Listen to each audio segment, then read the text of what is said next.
Sir, good afternoon, sir. Sir, good afternoon, sir. Sir, good afternoon. Sir, we start, sir? Yeah, sure, sir. Let us start. Yes, sir. Yeah. So, welcome back to all of you for the fifth day's session of this training program. Today we have, you are all know, sir, Dr. Krishna Isloor, Shrikrishna Isloor, sir. Professor Krishna Isloor, sir, is presently a professor and laboratory director at KVA FSU Rabies Diagnostic Laboratory, OIE World Organization for Animal Health, Reference Laboratory for Rabies, Department of Microbiology, Veterinary College, KVA FSU, Abboud, Bangalore. Professor Isloor sir has been working in the fields of veterinary, bacteriology, virology, immunology, and biotechnology for the past 25 years.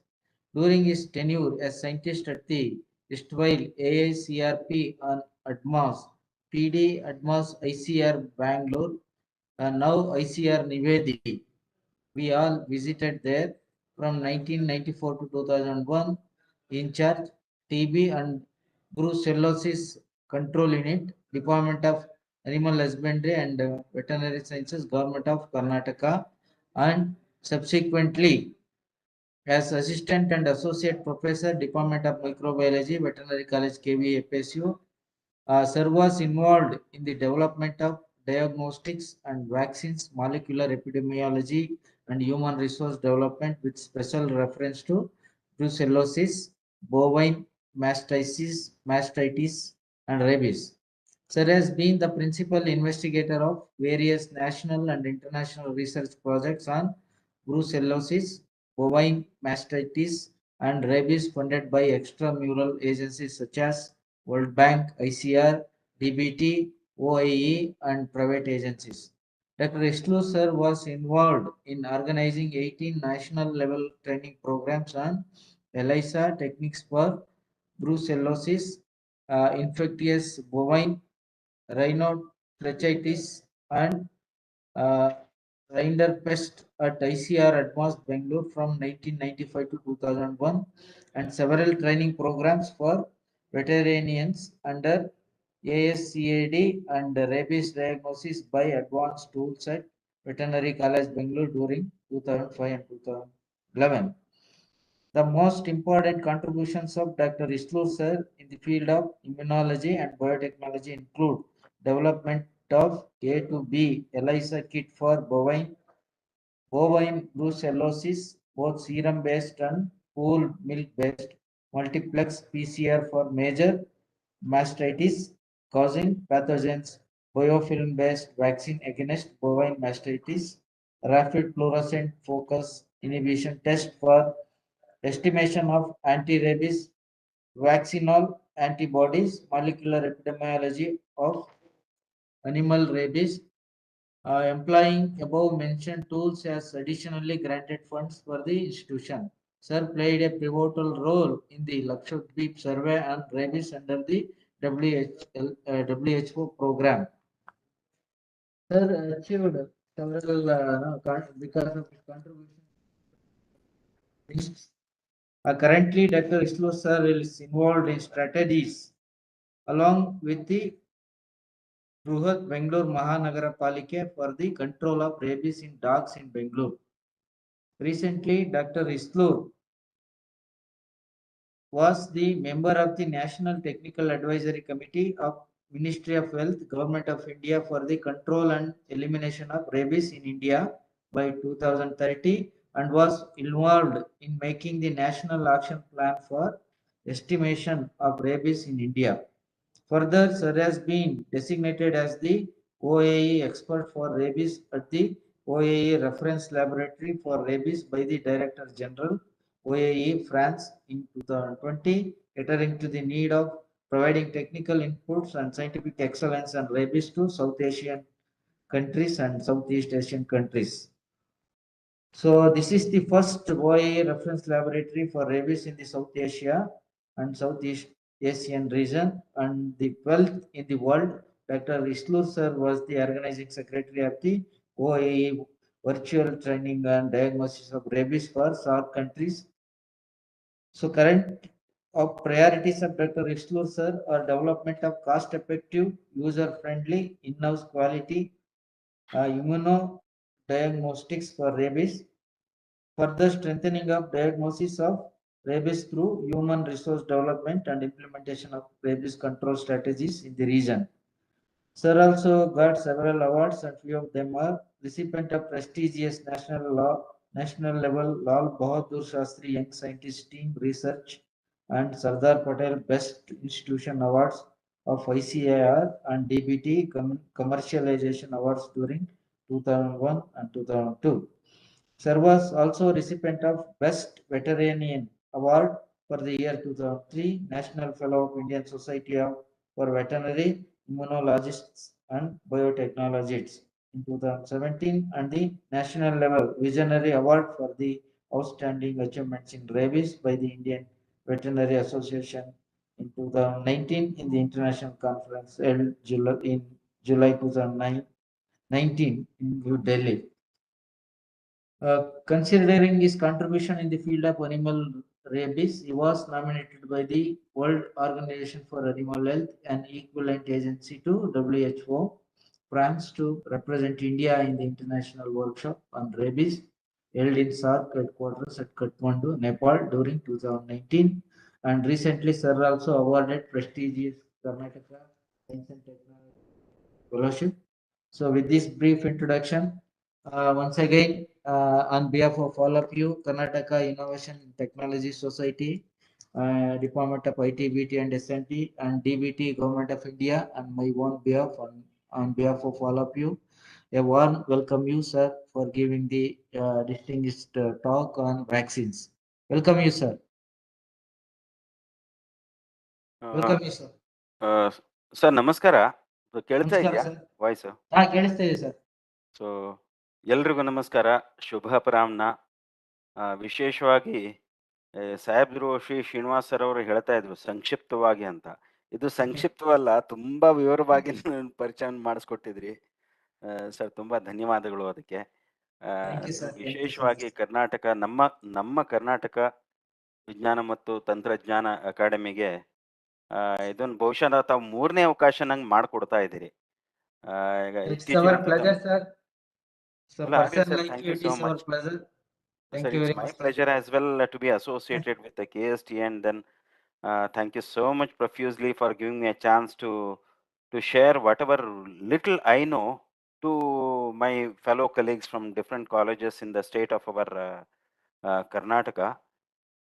Thank you so much once again, and I thank all the participants.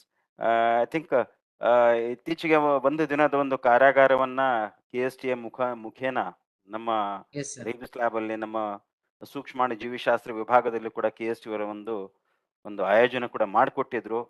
ಒಳ್ಳೆ connectivity ಕೂಡ develop ಆಗಿದೆ. ಅದ್ರ impact ಎಷ್ಟು ಇದು ಆಗಿತ್ತಂದ್ರೆ, doctor Rashmi ಅವರು ಇವತ್ತಿನ ಒಂದು webinar ಅಲ್ಲಿ ಅವ್ರು ಇದಾರೋ ಇಲ್ಲ ಅಂತ ನನಗೆ ಗೊತ್ತಿಲ್ಲ. ಅವರು ಕೂಡ ಪದೇ ಒಂದು ಇದಾರಾ? ನಮಸ್ಕಾರ ಡಾಕ್ಟರ್ ರಶ್ಮಿ ಅವರಿಗೂ ಕೂಡ. ಮತ್ತೆ ಎಲ್ಲಾ ಪಾರ್ಟಿಸಿಪೆಂಟ್ಸ್ಗೂ ಅವ್ರು ಎಷ್ಟೊಂದು ಆಸಕ್ತಿ ಎಲ್ಲ ವಹಿಸ್ಕೊಂಡು, ಸರ್ ನಮ್ಮ ಹುಡುಗರಿಗೂ ಕರ್ಕೊಂಡು ಬರ್ಲೇಬೇಕು, ನಿಮ್ಮ ಒಂದು ರೇಬಿಸ್ ಲ್ಯಾಬ್ ಅಲ್ಲಿ ರೇಬಿಸ್ ವೈರಸ್ ಅನ್ನ ತೋರಿಸ್ಲೇಬೇಕು ಅಂತ ಎಷ್ಟೊಂದು ಆಸಕ್ತಿಯಿಂದೆಲ್ಲ ಬಂದಿದ್ರು. ನಮ್ಗೆ ತುಂಬಾ ಖುಷಿ ಆಯ್ತು. 40 ಜನ ಸಾಧಾರಣ ವಿದ್ಯಾರ್ಥಿಗಳು ಬಂದಿದ್ರು. So that was the kind of information that we need to pass on to our students, because they are the future of our country.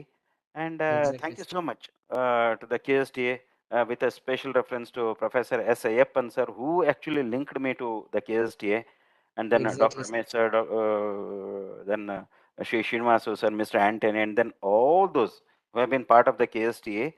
And thank you so much once again for giving me a chance to talk to the participants of this webinar on vaccines. ನಾವು ಕನ್ನಡದಲ್ಲಿ ಲಸಿಕೆ ಅಂತ ಹೇಳ್ತೇವೆ. ಲಸಿಕೆಗಳ ಬಗ್ಗೆ ಅಂತೂ ಪ್ರತಿಯೊಬ್ಬರಿಗೂ ಗೊತ್ತಿದೆ. ಇತ್ತೀಚೆಗಂತೂ COVID-19 ಇದು SARS-CoV-2 COVID-19 ಏನಾಯಿತು ಜಾಗತಿಕ ಮಟ್ಟದಲ್ಲಿ, ಅದರಲ್ಲಿ ಬಹುಶಃ ನನಗೂ ಕೂಡ ಸೇರಿ ತಾವೆಲ್ಲರೂ ಕೂಡ ಇದನ್ನ ಲಸಿಕೆ ಎಲ್ಲ ಪಡ್ಕೊಂಡಿದ್ದೀರಾ.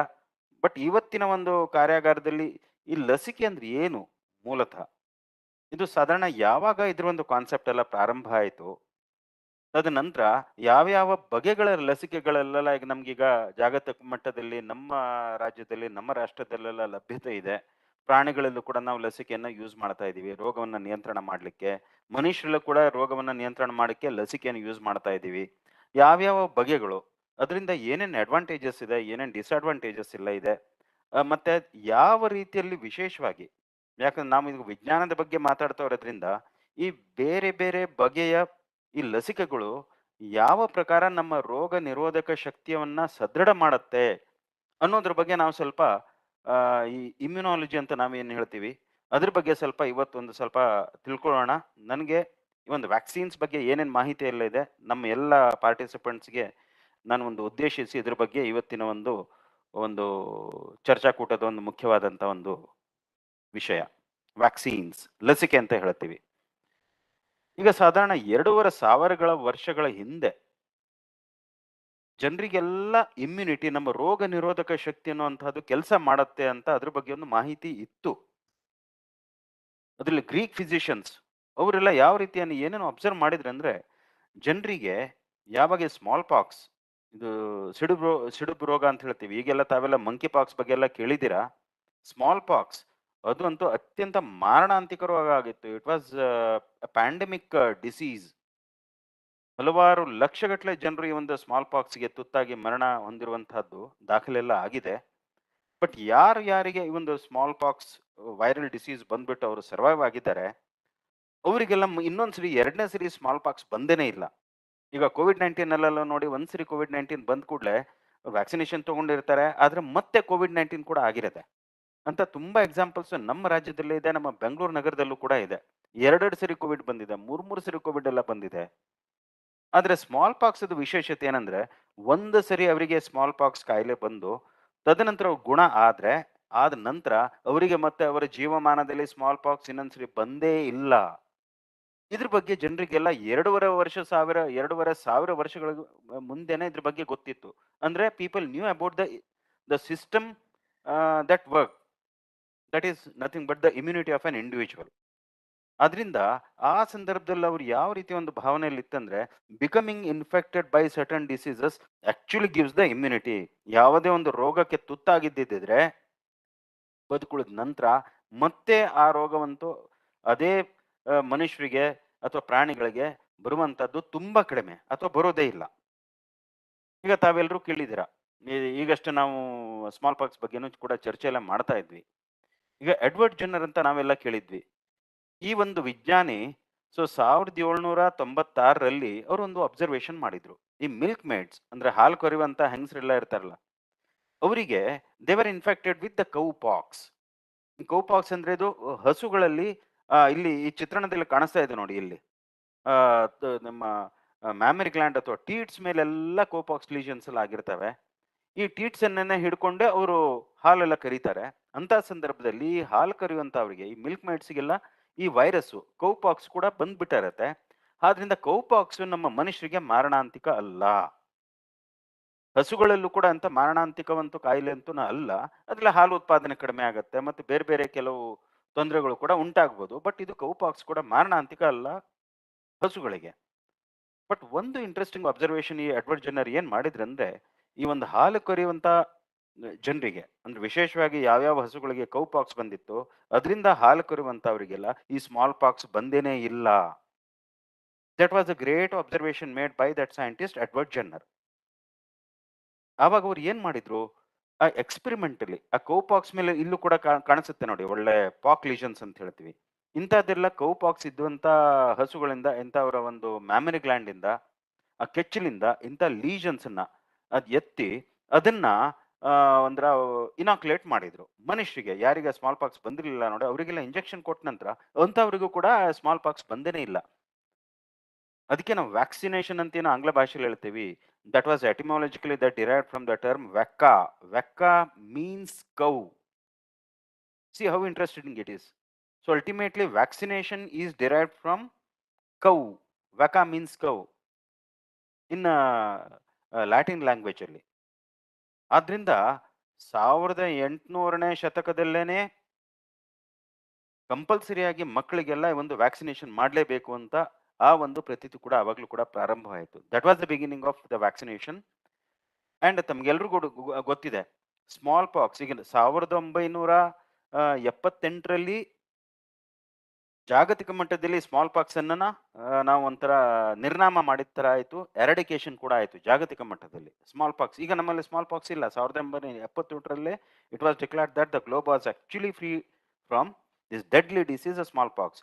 ಅದಕ್ಕಿಂತ ಮುಂಚೆ ಹುಟ್ಟಿದವರಿಗೆ, ಈಗ ನಾನು ಹುಟ್ಟಿರುವಂತಹದ್ದು 1965ರಲ್ಲಿ, 1978ಕ್ಕಿಂತ ಮುಂಚೆ ನಾವೆಲ್ಲ ಯಾರೆಲ್ಲ ಹುಟ್ಟಿದೀವಿ, ಯಾರೆಲ್ಲ ಹಿರಿಯರೆಲ್ಲ ಈ ಒಂದು ಕಾರ್ಯಾಗಾರದ ನಾವು ಭಾಗವಹಿಸಿದ್ವಿ, ನಮ್ಗೆಲ್ಲ ಈ ಸ್ಮಾಲ್ ಪಾಕ್ಸ್ ಒಂದು ಲಸಿಕೆನ ಇಲ್ಲೇ ಕೊಟ್ಟಿರ್ತೀವಿ. ಒಂದು 2 ಇದು ಇದ್ದಿರತ್ತೆ ನೋಡಿ.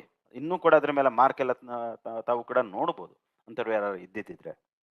ಅದ್ರ ನಂತರ 1978ರಲ್ಲಿ ಈ ಒಂದು ರೋಗವನ್ನ ಎರಡಿಕೇಟ್ ಮಾಡಿರೋದ್ರಿಂದ ತದ ನಂತರ ಯಾರಿಗೂ ಇಂದ ಸ್ಮಾಲ್ ಪಾಕ್ಸ್ ವ್ಯಾಕ್ಸಿನೇಷನ್ ಅನ್ನು ಲಸಿಕೆಯನ್ನ ನೀಡಲಿಲ್ಲ. ಯಾಕಂದ್ರೆ ಅದರ ಅವಶ್ಯಕತೆನೂ ಕೂಡ ಇದ್ದಿರಲಿಲ್ಲ. ಯಾಕಂದ್ರೆ small pox was declared ಎರಾಡಿಕೇಟೆಡ್ from the globe way back in the year 1978 it self. ಅಲ್ಲಿಂದ ಈ ವ್ಯಾಕ್ಸಿನೇಷನ್ ಬಗ್ಗೆ ಒಂದು ಪ್ರಾರಂಭ ಆಯಿತು ಚಿಂತನೆ ಎಲ್ಲ. ಅದೇ ಸಂದರ್ಭದಲ್ಲಿ ಅಥವಾ ಅದಕ್ಕಿಂತ ಮುಂಚೆನೆ ಈ ಚೈನಾದಲ್ಲಿ ವೇರಿಯುಲೇಷನ್ ಅಂತ ಅವರೊಂದು ಪ್ರಾಕ್ಟೀಸ್ ಮಾಡ್ತಾ ಇದ್ರು. ವೇರಿಯೇಷನ್ ಅಂದ್ರೆ ಏನು? ಈಗ ಯಾರೋ ಒಬ್ಬ ಮನುಷ್ಯನಿಗೆ ಸ್ಮಾಲ್ ಪಾಕ್ಸ್ ಆಗಿತ್ತು, ಅವರ ಒಂದು ಮೇಲಿನ ಗಾಯದ ಪಾಕ್ ಲೀಷನ್ಸ್ ಎಲ್ಲ ತಗೊಂಡು ಅದನ್ನ ಸ್ವಲ್ಪ ಟ್ರಿಚುರೇಟ್ ಮಾಡಿಕೊಂಡು ಬೇರೆ ಹೆಲ್ದಿ ಆಗಿರುವಂತ ಮನುಷ್ಯರಿಗೆಲ್ಲ ಅದನ್ನ ಇನ್ಹಲೇಷನ್ ಮಾಡಿಸ್ತಾ ಇದ್ರು. ಅದನ್ನ ಇನ್ಹಲೇಷನ್ ಮುಖಾಂತರ ಕೂಡ ವೈರಸ್ ದೇಹದ ಒಳಗಡೆ ಹೋಗಿ ಅವರಿಗೆಲ್ಲ ಒಂಥರ ಇಮ್ಯುನಿಟಿ ಎಲ್ಲ ಬರ್ತಾ ಇತ್ತು. But this variolation practice was one of the most risky practices. ಯಾಕಂದ್ರೆ ಕೆಲವರಿಗೆ ಆ ರೀತಿ ಮಾಡಿರೋದ್ರಿಂದ ಈ ಇನ್ಹಲೇಷನ್ ಮಾಡಿದ ಕೂಡ ಆ ವೈರಸ್ ಇಂದನೇ ಸ್ಮಾಲ್ ಪಾಕ್ಸ್ ಕೂಡ ಬಂದಿರುವಂತಹ ಒಂದು ಕೆಲವು ನಿದರ್ಶನಗಳು ಕೂಡ ಎಲ್ಲ ಇದಾವೆ. ಮತ್ತೆ smallpox presented various advantages. ಈ ಸ್ಮಾಲ್ ಪಾಕ್ಸ್ ಇಂದನೇ ಯಾಕೆ ಇದು ಆಯ್ತು, ಯಾಕೆ ಇಷ್ಟು ಈಸಿಲಿ ನಮ್ಗೆ ಸ್ಮಾಲ್ ಪಾಕ್ಸ್ ಎಲ್ಲ ಕಂಟ್ರೋಲ್ ಮಾಡ್ಲಿಕ್ಕೆಲ್ಲ ಆಯ್ತು? There was no animal reservoir. ಈ ವೈರಸ್ಸು ಪ್ರಾಣಿಗಳಲ್ಲಿ ಇದ್ದಿರ್ಲಿಲ್ಲ ಸ್ಮಾಲ್ ಪಾಕ್ಸ್ ಒಂದು. ಮತ್ತು ಒಂದು ಸರಿ ಒಬ್ಬರಿಗೆ ಸ್ಮಾಲ್ ಪಾಕ್ಸ್ ವೈರಸ್ಗೆ ಎಕ್ಸ್ಪೋಜರ್ ಆದ್ರೆ ಅವ್ರು ಬದುಕುಳಿದ್ರೆ ಅವರಿಗೆ it confess life long immunity. ಮತ್ತೆ ಸಬ್ ಕ್ಲಿನಿಕಲ್ ಕೇಸಸ್ ಅಲ್ಲಿ ಅದ್ರಲ್ಲಿ ಇರಲಿಲ್ಲ. ಅಂದ್ರೆ ಕೆಲವು ಸಬ್ ಕ್ಲಿನಿಕಲ್, ಕ್ಲಿನಿಕಲ್ ಅಂತ ಹೇಳ್ತೀವಿ. ಕ್ಲಿನಿಕಲ್ ಅಂತ ಕೂಡಲೇ ಅವ್ರಿಗೆ ಎಲ್ಲಾ ಬಗೆಯ ರೋಗ ಲಕ್ಷಣಗಳು, ರೋಗ ಚಿಹ್ನೆಗಳೆಲ್ಲ ಕಂಡು ಬರ್ತವೆ. ಇದ್ರಲ್ಲಿ ಆ ರೀತಿ sub clinical case of smallpox ಎಲ್ಲ ಇದ್ದಿರ್ಲಿಲ್ಲ. ಮತ್ತು ಅದರಲ್ಲಿ ಬೇರೆ ಬೇರೆ ಪ್ರಭೇದಗಳು ಇದ್ದಿರ್ಲಿಲ್ಲ. ಈಗ ತಾವೇ ಕೂಡ ನೋಡಿದಿರಿ COVID-19 ಇದರಲ್ಲಿ ಸಾರ್ಸ್ ಕೊರೋನಾ ವೈರಸ್ ಅಲ್ಲಿ ಹಲವಾರು ಪ್ರಭೇದಗಳೆಲ್ಲ ಇದಾವೆ. ಅದೃಷ್ಟವಶಾತ್ ಈ ಸ್ಮಾಲ್ ಪಾಕ್ಸ್ ಅಲ್ಲಿ ಹಲವಾರು ಪ್ರಭೇದಗಳು ಇದ್ದಿರಲಿಲ್ಲ. There was only one variola serotype. ಆದ್ರಿಂದ ಈ ಒಂದು ರೋಗವನ್ನ ನಾವು ಕ್ರಮಬದ್ಧವಾಗಿ ಎಫೆಕ್ಟಿವ್ ಆಗಿ ಅದನ್ನ ಒಂದು ನಿಯಂತ್ರಣ ಮಾಡೋದ್ರಲ್ಲಿ ನಮಗೆ ಒಂದು ಸಾಧ್ಯತೆ ಉಂಟಾಯಿತು. ಇದರ ಒಂದು ರಿಸಲ್ಟ್ ಇಂದ ಈ world wide effort of small pox eradication program was, as I have already told you, in the year 1978 smallpox was declared eradicated from the globe. ಇದು ಒಂದು ಒಳ್ಳೆ ಒಂದು ನಮಗೊಂದು ಮಾದರಿ ಆಯಿತು. Based on the same strategy other vaccines have been developed. So ಅದರಿಂದ ಈ ಒಂದು ರೋಗ ಬಂದ ಕೂಡಲೇ ಮುಂಚೆ ಇರೋ ಥರ ನಮ್ಗೆ ಅಷ್ಟೊಂದು ಹೆದರ್ಕೊಳ್ಳುವಂಥ ಅವಶ್ಯಕತೆ ಇಲ್ಲ. ಯಾಕಂದ್ರೆ ವ್ಯಾಕ್ಸಿನ್ಗಳೆಲ್ಲ ಲಭ್ಯತೆ ಎಲ್ಲ ಇದೆ. ವ್ಯಾಕ್ಸಿನೇಷನ್ ಕೂಡ ಎಲ್ಲ ಸ್ಟಾರ್ಟ್ ಎಲ್ಲ ತುಂಬ ಪ್ಲೇಸಸ್ ಎಲ್ಲ ಅದನ್ನು ಕೂಡ ಎಲ್ಲ ಸ್ಟಾರ್ಟಿಂಗ್ ಎಲ್ಲ ಆಗಿದೆ. ಆದ್ರೆ ಇವಾಗ COVID-19 ಎಲ್ಲ ಬಂತು, ಅದಕ್ಕೂ ಕೂಡ ಒಂದು 2 ವರ್ಷದಲ್ಲಿ ಎಷ್ಟು ತ್ವರಿತವಾಗಿ ನಮ್ಮ ವಿಜ್ಞಾನಿಗಳೆಲ್ಲ ಲಸಿಕೆ ಎಲ್ಲ ಡೆವಲಪ್ ಮಾಡಿದ್ರು. ಸೊ ಮುಂಚೆ ಇದ್ದಷ್ಟು ಸಿವಿರಿಟಿ ಇಲ್ಲ ಇವಾಗ. ಈಗ ನಾವು ವೈರಸ್ಸು, ಬ್ಯಾಕ್ಟೀರಿಯಾ, ಫಂಗಸ್ ಇದಕ್ಕೆಲ್ಲ ಲಸಿಕೆ ಎಲ್ಲ ಲಭ್ಯತೆ ಎಲ್ಲ ಇದೆ. ಅದಕ್ಕಿಂತ ಮುಂಚೆ ತಮ್ಗೆ ಒಂದ್ಸರಿ ತೋರಿಸ್ಬಿಡ್ತೀನಿ. ವೈರಸಸ್ ಅಂದ್ರೆ ಅದೆಲ್ಲ ತುಂಬಾ ಸಣ್ಣದು, ಸಾಧಾರಣ 150ರಿಂದ 200 ನ್ಯಾನೋಮೀಟರ್ ಇದ್ದಿರ್ಬೋದು. ಇದು ನೋಡಿ, ಇದು ಸೈನೋ ಬ್ಯಾಕ್ಟೀರಿಯಾ, ಇದೆಲ್ಲ ಈ coli, staphylococcus aureus, streptococcus, salmonella, tuberculosis, ಇವೆಲ್ಲ ಸಾಧಾರಣ 0.2ರಿಂದ 10 ಮೈಕ್ರಾನ್ ಅಷ್ಟು ಉದ್ದ ಇರ್ತವೆ. ವೆರಸ್ ವೈರಸಸ್ಗಳು 20ರಿಂದ ಸಾಧಾರಣ 300 ನ್ಯಾನೋಮೀಟರ್ಸ್ ಅಷ್ಟು ಉದ್ದ ಇರುತ್ತೆ ಸಾಧಾರಣವಾಗಿ. ಈಗ ವ್ಯಾಕ್ಸಿನ್ ಅಂದ್ರೆ ಏನು? What is a vaccine? ಲಸಿಕೆ ಅಂದ್ರೆ ಏನು?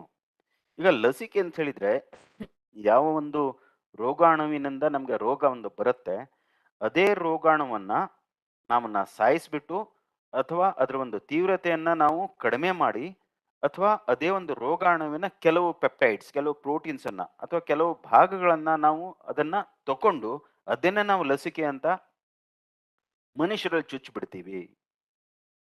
ಅವಾಗ ಏನಾಗುತ್ತೆ, ಆ ಒಂದು ಸತ್ತು ಹೋದಂತ ಅಥವಾ ನಿಷ್ಕ್ರಿಯತೆ ಪಡೆದಿರುವಂತಹ ಒಂದು ರೋಗಾಣು ದೇಹದ ಒಳಗಡೆ ಹೋದ ನಂತರ ಅದಕ್ಕೆ ರೋಗ ಮಾಡುವಂತ ಶಕ್ತಿ ಇರೋದಿಲ್ಲ. ಹಾಗಂತ ಅಂಥ ಒಂದು ನಿಷ್ಕ್ರಿಯತೆಯನ್ನ ಪಡ್ಕೊಂಡಿರುವಂತಹ ಕೆಲವು ರೋಗಗಳನ್ನು ದೇಹದ ಒಳಗಡೆ ಹೋದ ಕೂಡಲೇ it will trigger the immune system. ನಮ್ಮ ರೋಗ ನಿರೋಧಕ ಶಕ್ತಿ ಜಾಸ್ತಿ ಆಗತ್ತೆ. ಯಾವಾಗ ರೋಗ ನಿರೋಧಕ ಶಕ್ತಿ ಜಾಸ್ತಿ ಆಗತ್ತೆ, ತದನಂತರ ನಿಜವಾಗ್ಲೂ ಹೈಲಿ ವಿರ್ಲೆಂಟ್ ಆರ್ಗ್ಯಾನಿಸಮ್ಸ್ ಅಥವಾ ಹೈಲಿ ವಿರ್ಲೆಂಟ್ ವೈರಸ್ ಇರ್ಬೋದು, ಬ್ಯಾಕ್ಟೀರಿಯಾ ಇರ್ಬೋದು, ಅದು ದೇಹದ ಒಳಗಡೆ ಸೇರ್ಕೊಂಡಾಗ ಅದು ರೋಗಾಣು ಅದು ನಮ್ಮ ರೋಗ ನಿರೋಧಕ ಶಕ್ತಿ ತುಂಬಾ ಚೆನ್ನಾಗಿರುತ್ತೆ. It is like an Indian defence army is very very strong and when ever they enemies they invade our Indian defence army is very very strong, and then they will overcome, they will eliminate the enemies who are actually intruding. So here also the very similar analogy is can be thought of. So the attenuated antigen means the antigens which cannot, or the viruses, bacteria which cannot induce the disease, but which can still trigger the immune system. And when we administer that, then itself it is actually known as the vaccine. What are the aims of a vaccination program? ಯಾಕೆ ಬೇಕು ನಮಗೆ? ಒಂದು ರೋಗದ ಒಂದು ತೀವ್ರತೆಯನ್ನು ಕಡಿಮೆ ಮಾಡಲಿಕ್ಕೆ, ಜನಸಾಮಾನ್ಯರಿಗೆ, ಪ್ರಾಣಿಗಳಿಗೆ ಒಂದು ಲಸಿಕೆಯನ್ನು ಕೊಟ್ಟು ಅವನ್ನ ಒಂದು ಕಾಪಾಡಿಕೊಳ್ಳಿಕ್ಕೆ, ಅವೆಲ್ಲ ಸಾಯದೇ ಇರೋ ಥರ ನಾವು ನೋಡ್ಕೊಳ್ಳಿಕ್ಕೆ ಇದೊಂದು ಮಾಡ್ತೀವಿ. ಒಂದು. ಎರಡನೇದು, ಯಾವುದೇ ಒಂದು ರೋಗವನ್ನು ನಾವು ನಿರ್ಮೂಲನೆ ಮಾಡಬೇಕಿದ್ರೆ ಅಥವಾ ಒಂದು ರೋಗದ ಒಂದು ತೀವ್ರತೆಯನ್ನು ಕಡಿಮೆ ಮಾಡಬೇಕಿದ್ರು ಕೂಡ ನಾವು ಈ ಒಂದು ಲಸಿಕಾ ಕಾರ್ಯಕ್ರಮ ಎಲ್ಲ ಕೂಡ ಹಂಚ್ಕೊಳ್ತೀವಿ. ಈ ರೀತಿ ಹಲವಾರು ಲಸಿಕಾ ಕಾರ್ಯಕ್ರಮಗಳನ್ನೆಲ್ಲ ನಾವು ಜಾಗತಿಕ ಮಟ್ಟದಲ್ಲೆಲ್ಲ ಇದನ್ನ ಅಳವಡಿಸ್ಕೊಟ್ಟಿರೋದ್ರಿಂದ ಸಾಧಾರಣ 30 ಲಕ್ಷ ಮಕ್ಕಳನ್ನ ಈ ಒಂದು ವ್ಯಾಕ್ಸಿನೇಷನ್ ಪ್ರೋಗ್ರಾಮ್ಸ್ ಎಲ್ಲ ನಾವು ಅಳವಡಿಸ್ಕೊಂಡಿರೋದ್ರಿಂದ ನಾವು ಅವರ ಜೀವನವನ್ನು ಒಂದು ಕಾಪಾಡಿಕೊಳ್ಳಿಕ್ಕೆ ಒಂದು ಸಾಧ್ಯತೆ ಕೂಡ ಇದೆ. ಒಂದು ವ್ಯಾಕ್ಸಿನ್ ಅಥವಾ ಒಂದು ಲಸಿಕೆ ಯಾವ ರೀತಿ ಇರಬೇಕು ಅಂತ. ಇಟ್ ಶುಡ್ ಬಿ ಇಮ್ಯುನೋಜೆನಿಕ್, ಅಂದ್ರೆ it should really trigger the immune system of the host. Long lasting immunity, ಅದರಿಂದ ಬರುವಂತ ರೋಗ ನಿರೋಧಕ ಶಕ್ತಿ ತುಂಬಾ ಕಾಲದವರೆಗೆ ಇರಬೇಕು. It should be safe. ನಾವು ವ್ಯಾಕ್ಸಿನ್ ಅಂತ ಹೇಳ್ಬಿಟ್ಟು ಅದು ವ್ಯಾಕ್ಸಿನ್ ಕೊಟ್ಟೋದ್ರೆ ವ್ಯಾಕ್ಸಿನ್ ಇಂದಾನೇ ನಮಗೆ ರೋಗಗಳು ಬರಬಾರದು. Then it should be stable in the field conditions. ಅಂದ್ರೆ ಇವಾಗ ವ್ಯಾಕ್ಸಿನ್ ಎಲ್ಲ ತಗೊಂಡು ಹೋಗಿ ನಮ್ಮ ಅನಿಮಲ್ಸ್ ಬಂಡಿ ಡಿಪಾರ್ಟ್ಮೆಂಟ್ ಇದ್ದಿರ್ಬೋದು, ಅಥವಾ ನಮ್ಮ ಹೆಲ್ತ್ ಅಂಡ್ ಫ್ಯಾಮಿಲಿ ವೆಲ್ಫೇರ್ ಅವರು ಇದ್ದಿರ್ಬೋದು, ಬೇರೆ ಬೇರೆ ನಮ್ಮ ಸರ್ಕಾರಿ ಕಾರ್ಯಕ್ರಮಗಳನ್ನ ಅನುಷ್ಠಾನಗೊಳಿಸ್ಲಿಕ್ಕೆ ಅವ್ರಿಗೆ ಒಂದು ಲಸಿಕೆಯನ್ನ ಬೇರೆ ಬೇರೆ ಹಳ್ಳಿಗಳೆಲ್ಲ ತಗೊಂಡೆಲ್ಲ ಹೋಗ್ತಾರೆ. ಇದು ತಗೊಂಡು ಹೋಗ್ಬೇಕಿದ್ರೆ ಒಂದೊಂದ್ಸರಿ ಅಷ್ಟು ನಮ್ಮ ಟೆಂಪರೇಚರ್ ಮೇಂಟೈನ್ ಮಾಡ್ಲಿಕ್ಕೆ ಆಗೋದಿಲ್ಲ. ಸೊ ಹಾಗಂತ ಹೇಳಿ at the same time it should not be inactivated. ಅಂದ್ರೆ what I mean to say it should not be destabilised. It should be stable in the field conditions also. Then ಅದನ್ನು ಒಂದೇ dose ಕೊಡ್ಬೋದು ಅಥವಾ combined dose ಎಲ್ಲ ಆದ್ರೂ ಕೂಡ ಕೊಡ್ಬೋದು. ಮತ್ತೆ ಅಫೋರ್ಡೆಬಲ್, ತುಂಬಾ ಎಕ್ಸ್ಪೆನ್ಸಿವ್ ಆಗು ಕೂಡ ಇದ್ದಿರಬಾರ್ದು ಇಂಥ ಲಸಿಕೆಗಳು. ಇವೆಲ್ಲ ಕೆಲವು ಒಂದು ಉತ್ತಮವಾದಂತಹ ಒಂದು ಲಸಿಕೆಯ ಕೆಲವು ಲಕ್ಷಣಗಳು. ಈಗ ವ್ಯಾಕ್ಸಿನ್ ಯಾವ ರೀತಿ ಕೆಲಸ ಮಾಡುತ್ತೆ ಅಂತ ಒಂದ್ಸರಿ ನೋಡ್ಕೊಂಬೇಡ. ಇದು ನೋಡಿ, ಇದೊಂದು ರಕ್ತನಾಳ. ಕೆಂಪು ಇದೆ, ಕೆಂಪು ರಕ್ತ ಕಣಗಳನ್ನೆಲ್ಲ ಕಾಣಿಸ್ತಾ ಇದೆ ನಮ್ಗೆ. ಇವೆಲ್ಲ ನಮ್ಗೆ ಬಿಳಿ ರಕ್ತ ಕಣಗಳು. ಇಲ್ಲಿ ನಾವು ಹಳದಿ ಬಣ್ಣ ಕೊಟ್ಟಿದ್ದೀವಿ. ಹಳದಿ ಬಣ್ಣ ಕೊಟ್ಟಿರುವಂತಹದ್ದು ಬಿ ಸೆಲ್ ಅಂತ, ಹಳದಿ ಬಣ್ಣ ಕೊಟ್ಟಿರುವಂತಹದ್ದು ಟಿ ಸೆಲ್ ಅಂತ, ನೀಲಿ ಬಣ್ಣ ಕೊಟ್ಟಿರೋದು ಬಿ ಸೆಲ್ ಅಂತ. ಇವೆಲ್ಲ ಬಿಳಿ ರಕ್ತ ಕಣಗಳು. ಈಗ ವೈಟ್ ಬ್ಲಡ್ ಸೆಲ್, WBCs ಏನಂತ ಹೇಳ್ತೀವಿ ಅದರದ್ದು. ಇಲ್ಲಿ ಇದು ಏನಾಗುತ್ತೆ, ಇಲ್ಲಿ ಕೆಲವು ಚಿತ್ರದಲ್ಲಿ ನೋಡಿ, ಇದೆಲ್ಲ ಒಂದು ದೇಹದಲ್ಲಿರುವಂತ ಒಂದು ಜೀವಕೋಶ. ಇದು ಇಲ್ಲಿ ಇದ್ರದ್ದೆಲ್ಲ ಕಾಣಿಸ್ತಾ ಇದೆ, ಇವೆಲ್ಲ ಮ್ಯಾಕ್ರೋಫೇಜಸ್ ಅಂತ, ಬಿಳಿ ಬಣ್ಣದ್ದೆಲ್ಲ ಏನೆಲ್ಲ ಕಾಣಿಸ್ತಾ ಇದೆ. ಸೊ ಈಗ ಇಲ್ಲೆಲ್ಲ ಹಸಿರು ಬಣ್ಣದ ಒಂದು ನಮ್ಮ ನಕ್ಷತ್ರಗಳ ತರ ಏನ್ ಕಾಣಿಸ್ತಾ ಇದಾವೆ, ಇದು ಎಲ್ಲ ಇಮ್ಯುನೋಜನ್ಸ್. ಇಲ್ಲಿ ನೋಡಿ, ಒಂದು ನೀಡ್ಲಿದೆ. ನೀಡ್ಲನ್ನ ಇದರಿಂದ ಪಂಚರ್ ಮಾಡಿದ ನಂತರ ಈ ವ್ಯಾಕ್ಸಿನ್ ಅಲ್ಲಿ ಏನೇನಿರುತ್ತೆ, ಇದೆಲ್ಲ ವ್ಯಾಕ್ಸಿನ್ ಇದು ಕಣಗಳು. ಇದೆಲ್ಲ ದೇಹದ ಒಳಗಡೆ ಚುಚ್ಚಿದ ನಂತರ ಇದು ಏನ್ ಮಾಡತ್ತೆ, ಇವಾಗ ಇಲ್ಲಿ ಇದಕ್ಕೊಂದ್ಸರಿ ಎಕ್ಸ್ಪೋಸ್ ಆದ ಕೂಡಲೇ ಈ ಬಿಳಿ ರಕ್ತ ಕಣಗಳು ಇದಾವಲ್ಲ, ಬಿ ಸೆಲ್ಸ್ ಅಂತ, ಅದು it gets transformed into plasma B cells and then memory B cells. ಅವಾಗ ಈ ಪ್ಲಾಸ್ಮಾ ಬಿ ಸೆಲ್ಸ್ ಏನಾಗುತ್ತೆ, ಇದಕ್ಕೆಲ್ಲ ಇದ್ರ ಜೊತೆ ಈ ವ್ಯಾಕ್ಸಿನ್ ಜೊತೆ ಸಂಪರ್ಕ ಬಂದ ಕೂಡಲೇ ಈ ಪ್ಲಾಸ್ಮಾ ಬಿ ಸೆಲ್ಸ್ ಇವೆಲ್ಲ ಒಂಥರ ಆಂಟಿಬಾಡೀಸ್ ಅನ್ನೆಲ್ಲ ಸಿಕ್ರೇಟ್ ಮಾಡುತ್ತೆ. ಇಲ್ಲಿ ವೈ ಶೇಪ್ಡ್ ನೀಲಿ ಬಣ್ಣದ ಕೆಲವು ಮಾಲಿಕ್ಯೂಲ್ಸ್ ಎಲ್ಲ ಕಾಣಿಸ್ತಾ ಇದಾವಲ್ಲ ತಮ್ಗೆ, ಇವೆಲ್ಲ they are all nothing but antibodies to this particular antigen. ಇದು ಹೋಗ್ಬಿಟ್ಟು ಈ ಆಂಟಿಜನ್ಗೆಲ್ಲ ಬೈಂಡ್ ಆಗತ್ತೆ ಮತ್ತೆ ಇದನ್ನೆಲ್ಲ ನಿಷ್ಕ್ರಿಯಗೊಳಿಸ್ಬಿಡುತ್ತೆ ಅಥವಾ ಅದನ್ನ ಸಾಯಿಸ್ಬಿಡತ್ತೆ. ಮತ್ತೆ ಇದಕ್ಕೆಲ್ಲ ಬೈಂಡ್ ಆದ ಕೂಡಲೇ ಆವಾಗ ಏನಾಗುತ್ತೆ, ಬೈಂಡ್ ಆದ ನಂತರ ಇದೆಲ್ಲ ನಿಮ್ಮ ಮ್ಯಾಕ್ರೋಫೇಜಸ್ ಅಂತ ಇದೆ ನೋಡಿ, ಇದೆಲ್ಲ ತಿಂದ್ಬಿಡತ್ತೆ. ಬೈಂಡ್ ಮಾಡ್ಬಿಟ್ಟು ಇದೆಲ್ಲ ಮ್ಯಾಕ್ರೋಫೇಜಸ್ಗೆ ಕೊಟ್ಬಿಡತ್ತೆ ಆಂಟಿಬಾಡೀಸ್ ಇಂದ. ಮ್ಯಾಕ್ರೋಫೇಜಸ್ ಎಲ್ಲ ತಗೊಂಡು ಇದನ್ನೊಂದು ಸಾಯಿಸ್ಬಿಡತ್ತೆ. ಅದ್ರ ನಂತರ ಈ ಮೆಮೊರಿ ಬಿ ಸೆಲ್ಸ್ ಅಂತ ಅದ್ರದ್ದು ಏನು ಅದು ವಿಶೇಷತೆ ಅಂತ ಹೇಳಿದ್ರೆ, ಮೆಮೊರಿ ಅಂದ್ರೆ ನಮ್ಗೆಲ್ರಿಗೂ ಗೊತ್ತು, ನೆನಪಿನ ಜ್ಞಾಪಕ ಶಕ್ತಿ. ಈಗ ಕೆಲವು ಈ B cells they change over to memory cells, not only plasma B cells. Plasma B cells they will produce antibodies which will go and bind to this, then it is presented to the antigen presenting cells, macrophages ಅಂತ ನಾವು ಹೇಳ್ತೀವಿ ಇದಕ್ಕೆ ಆಂಗ್ಲ ಭಾಷೆಯಲ್ಲಿ. ಇಲ್ಲಿ memory B cells ಕೆಲಸ ಏನಂದ್ರೆ, ತದನಂತರ ಎಷ್ಟೋ ಒಂದು ವರ್ಷದ ನಂತರ ಮತ್ತೆ ಅದಕ್ಕೆ ಯಾವುದೋ ಒಂದು ನಿಜವಾಗ್ಲೂ ರೋಗವನ್ನ ಉಂಟು ಮಾಡುವಂತ ಈ ಒಂದು ಕ್ರಿಮಿಗಳು, ಬ್ಯಾಕ್ಟೀರಿಯಾ ಇರ್ಬೋದು, ವೈರಸ್ ಇರ್ಬೋದು, ಇದು ದೇಹದ ಒಳಗಡೆ ಸೇರ್ಕೊಂಡ್ಬಿಟ್ರೆ ಆವಾಗ memory cells they get triggered immediately. They will start making several such antibodies, and then these antibodies will trigger the highly virulent infectious microbial population including bacteria or virus against which the vaccination is already carried out. ಇದು ಒಂದು ಸಮಾಚಾರ. ಇಲ್ಲಿ ಇದು antibodies ಇದ್ರ ಜೊತೆ ಮಾಡಿಕೊಂಡು ತದನಂತರ ಇದು ಮ್ಯಾಕ್ರೋಫೇಜಸ್ ತಗೊಂಡು ಮತ್ತೆ ಮ್ಯಾಕ್ರೋಫೇಜಸ್ ಅಲ್ಲಿ ಇದ್ರದ್ದೆಲ್ಲ ಕೆಲವು ಪ್ರೋಸೆಸಿಂಗ್ ಎಲ್ಲ ಆಗುತ್ತೆ. ಮತ್ತೆ ಮ್ಯಾಕ್ರೋಫೇಜಸ್ ಅದು ನಿಮ್ಮ ಬೇರೆ ನಿಮ್ಮ ಸೆಲ್ಸ್ಗೆಲ್ಲ ಪ್ರೆಸೆಂಟ್ ಮಾಡುತ್ತೆ. ಅದು ಒಂದು ವಿಚಾರ. ಇನ್ನೊಂದು ಏನಾಗುತ್ತೆ ಅಂದ್ರೆ, ಈಗ ನೋಡಿ ಈ ವ್ಯಾಕ್ಸಿನ್ ಅಲ್ಲಿ ಇರುವಂತಹದ್ದು ಇದೆಲ್ಲ ಒಂದ್ಸರಿ ದೇಹದಲ್ಲಿರುವಂತಹ ಜೀವಕೋಶಗಳಲ್ಲಿ ಸೇರ್ಕೊಂಡ್ಬಿಡತ್ತೆ. ಒಂದ್ಸರಿ ದೇಹದ ಒಳಗಡೆ ಜೀವಕೋಶದಲ್ಲಿ ಸೇರಿದ ನಂತರ ಇಲ್ಲಿ they are actually going to be killed. ಈ ಜೀವಕೋಶಗಳಲ್ಲಿ ಯಾವ್ದ್ರಲ್ಲಿ ಆಲ್ರೆಡಿ ವೈರಸ್ ಇದೆಲ್ಲ ಸೇರ್ಕೊಂಡ್ಬಿಟ್ಟಿದ್ದೇವೆ, they are going to be killed by these killer T cells ಅಂತ ಹೇಳ್ತೀವಿ. ಈ ಕಿಲ್ಲರ್ ಟಿ ಸೆಲ್ಸ್ ಎಲ್ಲಿಂದ ಬರುತ್ತೆ ಅಂದ್ರೆ, ಇಲ್ಲಿ ಆಲ್ರೆಡಿ ಹೇಳಿದ್ನಲ್ಲ, ಬಿಳಿ ರಕ್ತ ಕಣಗಳಲ್ಲಿ ಇದು ಹಳದಿ ಬಣ್ಣದ್ದು ಟಿ ಸೆಲ್ಸ್ ಅಂತ, ಅದು ಒಂದು ಬಗೆಯ ಒಂದು ವೈಟ್ ಬ್ಲಡ್ ಸೆಲ್ಸ್. ಇದು ಏನ್ ಮಾಡುತ್ತೆ, ಫಸ್ಟ್ ಇದು ಹೆಲ್ಪರ್ CD4 ಟಿ ಸೆಲ್ಸ್ ಅಂತ ಕನ್ವರ್ಟ್ ಆಗುತ್ತೆ. ಈ ಹೆಲ್ಪರ್ CD4 ಸೆಲ್ಸ್ ಇದು ಸೈಟೋಕೈನ್ಸ್ ಅಂತ ಕೆಲವು ನಿಮ್ಮ ಕೆಮಿಕಲ್ಸ್ ಅನ್ನ ರಿಲೀಸ್ ಮಾಡುತ್ತೆ. ಈ chemicals this will trigger the killer CD8 T cells to kill these cells of the host system which are already infected by the virus. So that is the reason, because these white blood cells are going to kill these cells which are infected by the virus or the bacteria, hence the name killer T cells. ಇಲ್ಲಿ ಯಾವ ರೀತಿ ನಾನು ಜ್ಞಾಪಕ ಶಕ್ತಿ ಇರುವಂತಹ ಕೆಲವು B cells ಕೂಡ ವೃದ್ಧಿ ಆಗ್ತವೆ, ಅದೇ ಪ್ರಕಾರ ಟಿ ಸೆಲ್ಸ್ ಅಲ್ಲೂ ಕೂಡ ನಮಗೆ ಮೆಮೊರಿ ಟಿ ಸೆಲ್ಸ್ ಅಂತ ಕೂಡ ವೃದ್ಧಿ ಆಗುತ್ತೆ. ಯಾಕಂದ್ರೆ ಸಬ್ಸಿಕ್ವೆಂಟ್ಲಿ ಒಂದು 6 ತಿಂಗಳ ನಂತರ ಅಥವಾ 1 ವರ್ಷ ನಂತರ ಮತ್ತೆ ಈ ಲಸಿಕೆಯನ್ನ ಪಡೆದಿರುವಂತಹ ಒಂದು ಮನುಷ್ಯರಿಗೆ ಅಥವಾ ಪ್ರಾಣಿಗೆ ಅದು ನಿಜವಾಗ್ಲೂ ಹೈ ವಿರುಲೆಂಟ್ ಇರುವಂತಹ ಒಂದು ವೈರಸ್ ಅಥವಾ ಬ್ಯಾಕ್ಟೀರಿಯಾ ಇನ್ಫೆಕ್ಷನ್ ಮಾಡಿಬಿಟ್ರೆ, ಆ ಸಂದರ್ಭದಲ್ಲಿ ಮೆಮೊರಿ ಟಿ ಸೆಲ್ ಎಲ್ಲ ಇದ್ದಿರೋದು ಇಮ್ಮಿಡಿಯೇಟ್ಲಿ CD8 ಟಿ ಸೆಲ್ಸ್ ಎಲ್ಲ ಆಗುತ್ತೆ. ಮತ್ತೆ ಇದು ಹೋಗ್ಬಿಟ್ಟು ಈ ಜೀವಕೋಶಗಳಲ್ಲಿ ಯಾವ್ದಾವ್ದಕ್ಕೆ ಆಲ್ರೆಡಿ ಇನ್ಫೆಕ್ಷನ್ ಆಗಿ ಹೋಗ್ಬಿಟ್ಟಿದೆ ಅದಕ್ಕೆಲ್ಲ ಸಾಯಿಸ್ಬಿಡತ್ತೆ.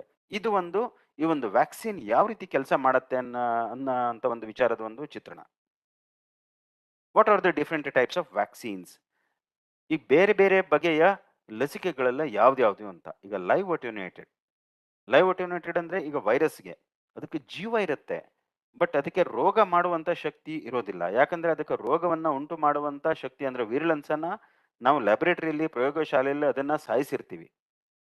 ರೋಗವನ್ನು ಉಂಟು ಮಾಡುವಂತ ಶಕ್ತಿಯನ್ನ ಮಾತ್ರ ನಾವು ಸಪ್ರೆಸ್ ಮಾಡಿರ್ತೀವಿ, ಸಾಯಿಸಿರ್ತೀವಿ. ಹಾಗಂತ ವೈರಸ್ ಅನ್ನ ಸಾಯಿಸಿರೋದಿಲ್ಲ. ವೈರಸ್ ದೇಹದ ಒಳಗಡೆ ಹೋದ ನಂತರ ಇನ್ನೂ ಅದಕ್ಕೆ ವೃದ್ಧಿ ಆಗುವಂತ ಒಂದು ಶಕ್ತಿ ಕೂಡ ಇದ್ದೇ ಇರುತ್ತೆ. ಅದಕ್ಕೆ ನಾವು ಅದಕ್ಕೆ ಲೈವ್ ಅಟೆನ್ಯೂಟೆಡ್ ವ್ಯಾಕ್ಸಿನ್ ಅಂತ ಹೇಳ್ತೀವಿ. ಇನ್ನೊಂದು ಇನ್ಆಕ್ಟಿವೇಟೆಡ್ ವ್ಯಾಕ್ಸಿನ್. ಇದರಲ್ಲಿ ವೈರಸ್ ಅನ್ನ ಸಾಯಿಸೇ ಬಿಟ್ಟಿರ್ತಾರೆ. ದೇಹದ ಒಳಗಡೆ ಈ ವೈರಸ್ ಅನ್ನು ಹಾಕಿದ ನಂತರ ಅದಕ್ಕೆ ಮತ್ತೆ ವೃದ್ಧಿ ಆಗುವಂತ ಅದೊಂದು ಲಕ್ಷಣ ಕೂಡ ಇರೋದಿಲ್ಲ. ಈಗ ಕೋವ್ಯಾಕ್ಸಿನ್ ಅಂತ ನಾವು COVID-19ಗೆ ವ್ಯಾಕ್ಸಿನ್, ಅದು that is actually inactivated vaccine. Then toxoid ಅಂತ ಹೇಳ್ತೀವಿ.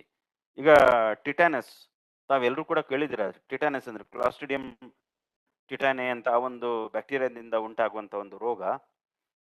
ಕ್ಲಾಸ್ಟ್ರಿಡಿಯಂ ಟಿಟಾನಿಯಿಂದ ಟಾಕ್ಸಿನ್ ಉಂಟಾಗುತ್ತೆ. ಟಾಕ್ಸಿನ್ ಅಂದ್ರೆ ವಿಷ.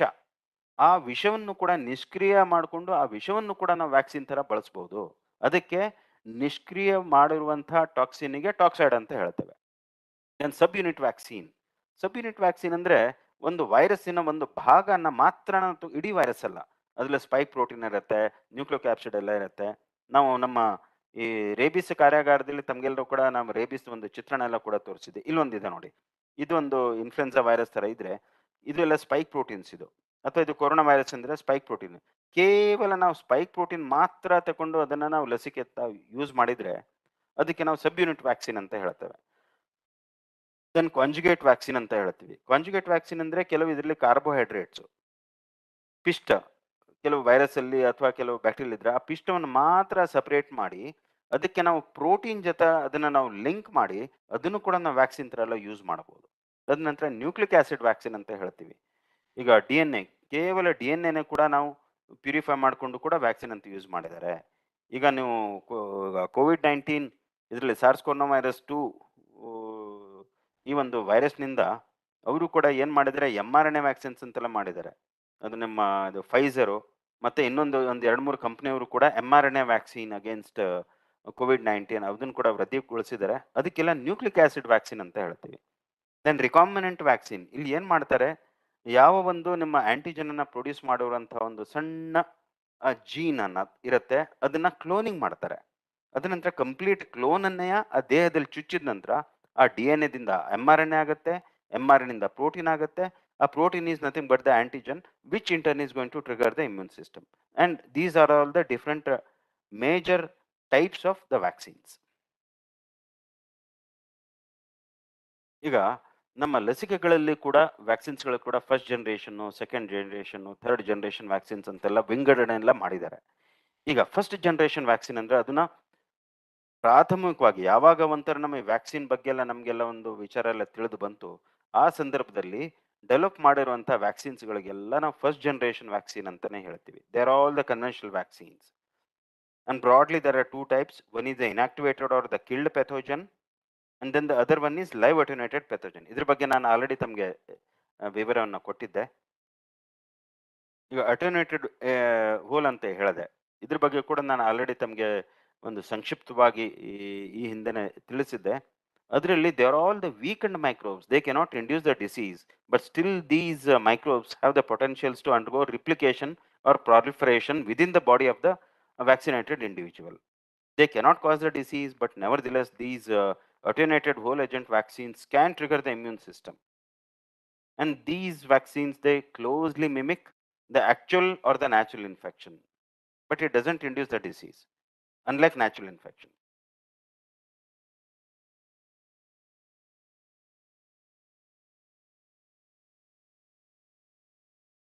What are the advantages of these attenuated vaccines? ಇದರ ಲಾಭಗಳಲ್ಲಿ ಏನೇನು? Attenuated vaccine ಅಂತ single dose is sufficient to induce the long lasting immunity. Single dose is sufficient. Then there is very, very strong immune response. Then local as well as systemic immunity is also produced. But what are the disadvantages of these attenuated vaccines? As I already told you, attenuated vaccines, they possess viruses or bacteria which still have capability to undergo replication or proliferation after they are injected into the host system. Maybe it is human beings or animals. But the disadvantages of these attenuated vaccines are there is a chance of reversion of these attenuated pathogens to their original virulence. This is very, very risky. ಒಂದ್ಸರಿ ನಾವು vaccine ಅಂತ ಮಾಡುವಂತದ್ದು ನಮ್ಮ purpose ಏನು? ಒಂದ್ಸರಿ ದೇಹದಲ್ಲಿ ಒಂದು vaccine antigen ಹೋದ ಕೂಡಲೇ ಅದು ನಮ್ಮ ಇಮ್ಯೂನ್ ಸಿಸ್ಟಮ್ ಅನ್ನ, ನಮ್ಮ ರೋಗ ನಿರೋಧಕ ಶಕ್ತಿಯನ್ನ ಜಾಸ್ತಿ ಮಾಡಬೇಕು ಅಂತ. ಅದ್ರ ಬದಲಿಗೆ ಅದು ವಿರುಲೆನ್ಸ್ಗೆ ವಾಪಸ್ ಹೋಗ್ಬಿಟ್ರೆ that means it can cause the disease. This is very risky. This is one of the disadvantages, and they are not that stable, and there is a possibility or potentials for contamination of these attenuated vaccines. What do you mean by inactivated whole agent vaccines? Here, as I have already told you in the previous slides, whether it is microbial, whether it is a bacterial or viral vaccine, they have been killed.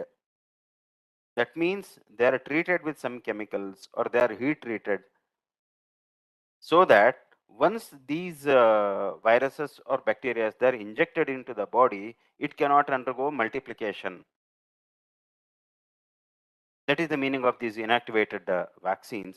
But nevertheless, even then, these inactivated vaccines, these inactivated pathogens, they can still trigger the immune response, the immune system. What are the advantages of these inactivated vaccines? They are stable. There is absolutely no reversion to the virulence because they are killed. This is one advantage of killed vaccines over the attenuated vaccines. And they cannot cause the infection. That is the major advantage. But what are the limitations? What are the disadvantages? Unlike live attenuated vaccines, here the killed vaccines have to be repeatedly administered. ಇವತ್ತು ಕೊಟ್ಟ ನಂತರ next year ಕೊಡಬೇಕು, ಅದ್ರ next year ಕೊಡಬೇಕು, booster dose ತಗೊಳ್ತಾನೆ ಇರಬೇಕು. ಒಂದು ವೇಳೆ ನಮ್ಮ ಹತ್ರ ಲೈವ್ ಅಟೆನ್ಯೂಟೆಡ್ ವ್ಯಾಕ್ಸಿನ್ ಕೊಟ್ರೆ ಅದಕ್ಕೆ ಬೂಸ್ಟರ್ ಡೋಸ್ ಅವಶ್ಯಕತೆ ಇಲ್ಲ. ಒಂದು ವ್ಯಾಕ್ಸಿನ್ ಕೊಟ್ಬಿಟ್ರೆ ಸಾಕು, ಜೀವಮಾನ ಪರ್ಯಂತ ಅವರಿಗೆ ಒಂಥರ ರೋಗ ನಿರೋಧಕ ಶಕ್ತಿ ಕೂಡ ಇರುತ್ತೆ, ಅಥವಾ ಹಲವಾರು ವರ್ಷಗಳವರೆಗೆ ಆ ಒಂದು ರೋಗ ನಿರೋಧಕ ಶಕ್ತಿ ಕೂಡ ಇರುತ್ತೆ. ಇದಕ್ಕೆ ಅಡ್ಜುವಂಟ್ ಅಂತ ಒಂದು ಬೇಕಾಗುತ್ತೆ. That is another adjuvant, another disadvantage of killed vaccines or inactivated vaccines. These adjuvant are something like some oil, it can be some oil or some other chemical which will effectively trigger the immune system in addition to the pathogen incorporated in the killed vaccine. Then another limitation of this killed vaccine is they induce the shorter immunity. They cannot induce the longer immunity, unlike these live attenuated vaccines. Shorter lasting immunity is induced by the killed vaccines. And the cell mediated immune response, CMI stands for cell mediated immune response, triggered by these killed vaccines is very, very poor. That is about the first generation vaccine. Now coming to the second generation vaccine, here we have what are called subunit or the peptide vaccines. I already told you that. See, some parts of these vaccines, this virus or the bacteria can be separated from this virus or the bacteria, and then it can be used as a subunit vaccine. Peptide means in case you take some protein out of the envelope or the capsid of this virus, and then you can use that independently as a peptide vaccine. What are the advantages? There is no risk and there is no DNA in this vaccines. But the disadvantage is that is protein the same as in situ? The proteins that you get out of such viruses or bacteria to be developed as a peptide vaccines, the protein or the peptide must be the same as that of the virulent bacteria or the virulent virus, which may subsequently infect the host system. Subunit or peptide vaccines are generated out of taking out a small part of the complete virus or bacteria, and it is not going to induce the disease because it is not the complete bacteria or the virus, and this is affiliated to second generation vaccine category. I already told you what is a toxide vaccine. Tetanus toxide anta heltivi. This is an inactivated toxin. As such, the toxin can induce the disease, whereas the toxoids cannot induce the disease. Toxides are nothing but the inactivated form of the toxins. What is a conjugate vaccine?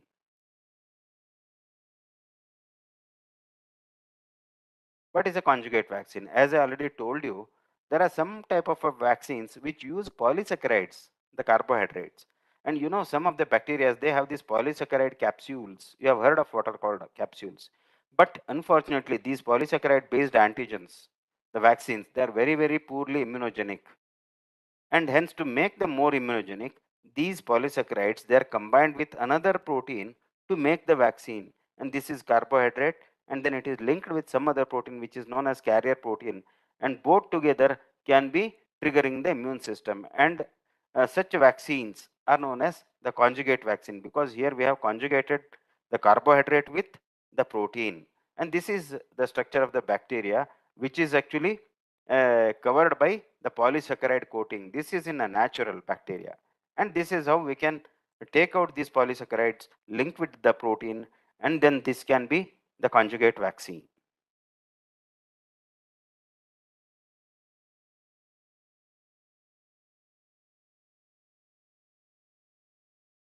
Yeah, this is about a second generation vaccine.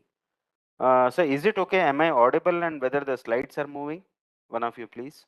Dr. Ashmi. Sir, it is audible, sir. Sir, slide ಕೂಡ ಕಾಣ್ತಾ ಇಲ್ಲ ಇದೆಯಲ್ವಾ, change ಮಾಡ್ತಾ ಇರುವಂತದ್ದು? ಕಾಣಿಸ್ತಾ ಇದೆ sir. Okay. Yes. But this is about second generation vaccine, the conjugate vaccines or the subunit vaccines or peptide vaccines. But still there is lot of need for further improvising the quality of the vaccines. That was actually accomplished through the third generation vaccines. But what was the need for us to improve these vaccines? Because genetic variation is leading to evolution of different type of strains, and we have, all of us have experienced that in this COVID-19. We yourself have actually seen several, at least 3 to 4 or more than 4 strains of SARS coronavirus 2.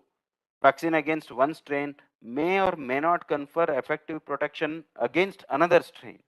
That is attributed to the genetic variations of these viruses. If there is a genetic variation or if there is emergence of different strains of viruses, then the vaccine developed to the earlier strain will not confer protection, effective protection against the subsequently responsible strain. And this is attributed to very high rate of spontaneous mutations in these viruses. And that was also occurring in the spike protein of the SARS coronavirus 2. And vaccines are generally effective in controlling only clinical signs rather than infection. You know what I mean? So once we are vaccinated, it doesn't mean to say that we should be 100% protected against the infection. It will suppress the severity of the disease. That's also most of us have also seen, including myself. First, I had even before I took my first shot of a COVID-19 vaccine, I picked up a COVID-19 infection. After that, I have undergone vaccination. Second time, again, I picked up a COVID-19 infection. But second time, the disease was not that severe. Of course, during the first infection itself, it was not a severe disease. It was moderate. But in the second time, when I was infected with this COVID-19 virus, it was not at all. It was very, very mild. And that could be that mild nature of this COVID-19, which I myself have actually gone through, could be attributed to vaccination. Vaccination may not totally prevent from being infected, but it significantly it can reduce the severity of the disease. And then there is better price affordability, and we need to further make them more say cost effective, and it should be more efficacious so that several strains can be targeted by using a common vaccine. And then the durability of this vaccinal immune response, it should be prolonged. And for this purpose, we have what are called the viral vectored vaccines, and then adjuvants are being used along with the inactivated vaccines. And one of the limitations of these inactivated vaccines, because it is administered along with some chemicals to effectively trigger the immune system, those chemicals are known as the adjuvants. And then the adjuvants, deposition of adjuvant at the site of injection, it has resulted in development of small nodular lesions, so small sarcomas, and which most of the vaccinated individuals, they find it uncomfortable. That's the reason. That's one of the reasons why the adjuvanted vaccines may not be preferred by some of the individuals. And all these limitations of the first generation vaccines as well as the second generation vaccines have actually made the scientific fraternity across the globe to seriously think of developing the third generation vaccines, and hence at present it is known as an era of novel vaccines. What are these third generation vaccines? And this comprises of the DNA vaccine, and these DNA vaccines are nothing but the genetically engineered vaccines which can still trigger the immunological response in the host. And we have the DNA vaccines against bacteria, parasites, viruses, as well as there are DNA vaccines against some of the potential cancer conditions. How these DNA vaccines are made? You know, first we have the gene. I'm sure all the participants are aware of the DNA, which when undergoes transcription makes the mRNA. Then mRNA will undergo translation to make protein, and that protein is nothing but the antigen, nothing but the source of the vaccine. Yeah, with that in the background, let us see how this DNA vaccines actually work. You see, this is a double-stranded viral gene, and this is cloned into what is called a plasmid. Then the ends are tried. Now this viral gene, which is going to express the protein or the antigen of your interest, is cloned. Cloned means it is inserted into the plasmid. Plasmid is again nothing but the double-stranded DNA. Then the ends are tied, and then it is introduced into the bacterial cell. Once it is introduced into the bacterial cell, then the bacteria undergoes multiplication. One bacteria may lead to 4 bacteria, but each of the 4 daughter bacteria, they will carry this clone containing the gene of your interest, which when undergoes transcription translation leads to expression of a protein, in turn that is nothing but the antigen, that in turn will trigger the immune system. Yeah, this is the plasmid, and then the straight away the plasmid is actually injected into the body of the, then it will enter into the skin. Instead of a bacteria, it can just enter into the skin, and then it is taken up by macrophages, and then it is processed, presented to the T cells, B cells. B cells will produce the antibodies, then it will neutralize that, whereas the T cells will transform into CD8 killer T cells. These killer T cells will actually go and eliminate the cells which have been infected by the virus in the subsequent episodes. This is how basically the DNA vaccine actually function. But how these DNA vaccines are delivered?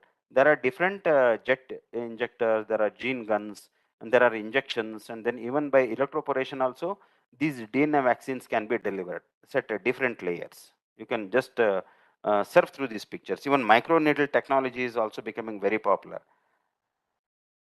Just like a patch, you will have microneedles which are actually studded with these DNA vaccines, and then you have that patch on the hand, and then gradually it will this which will have microneedles. It's not that painful because it is just a microneedle, unlike the needle which is used for injection purposes. And the microneedle at this portion, it is actually uh, containing the DNA. Once it is actually introduced into this dermis layer, it will deliver the DNA vaccine into the tissues.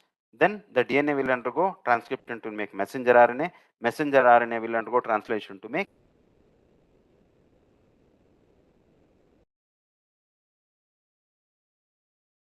against this particular bacteria. You can take this as the genome of the bacteria, clone it into the plasmid DNA, and then you inject this plasmid DNA. Then blue color is the gene collected from the genome of the bacteria against which you would like to develop the vaccine. Then the whole thing is injected into the human body, and then it will undergo transcription within the human body, undergo translation. Then these proteins are expressed on the surface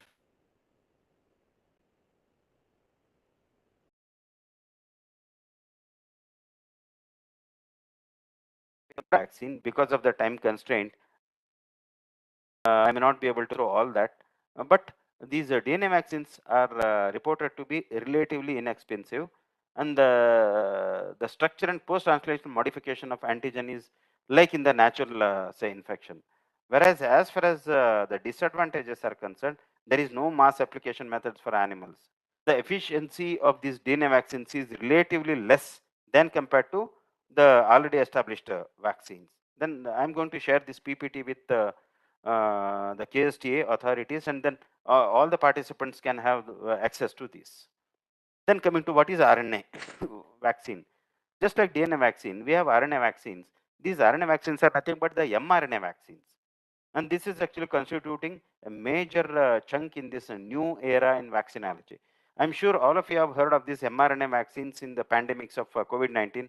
You know, the Pfizer as well as Moderna COVID-19 vaccines, they have made this mRNA vaccine. So what they do is, here instead of a DNA, it's only the mRNA from the organism. So which when introduced into the host cell, you see this is SARS-CoV-2, and then the mRNA from this SARS-CoV-2 is injected into the body. Then this mRNA will undergo translation to make spike proteins, because this mRNA was isolated from SARS-CoV-2, which in turn is going to express the spike protein.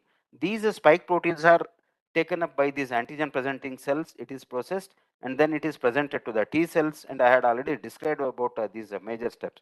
These T cells will undergo transformation to make T cells which CD8 cells which will destroy the cells.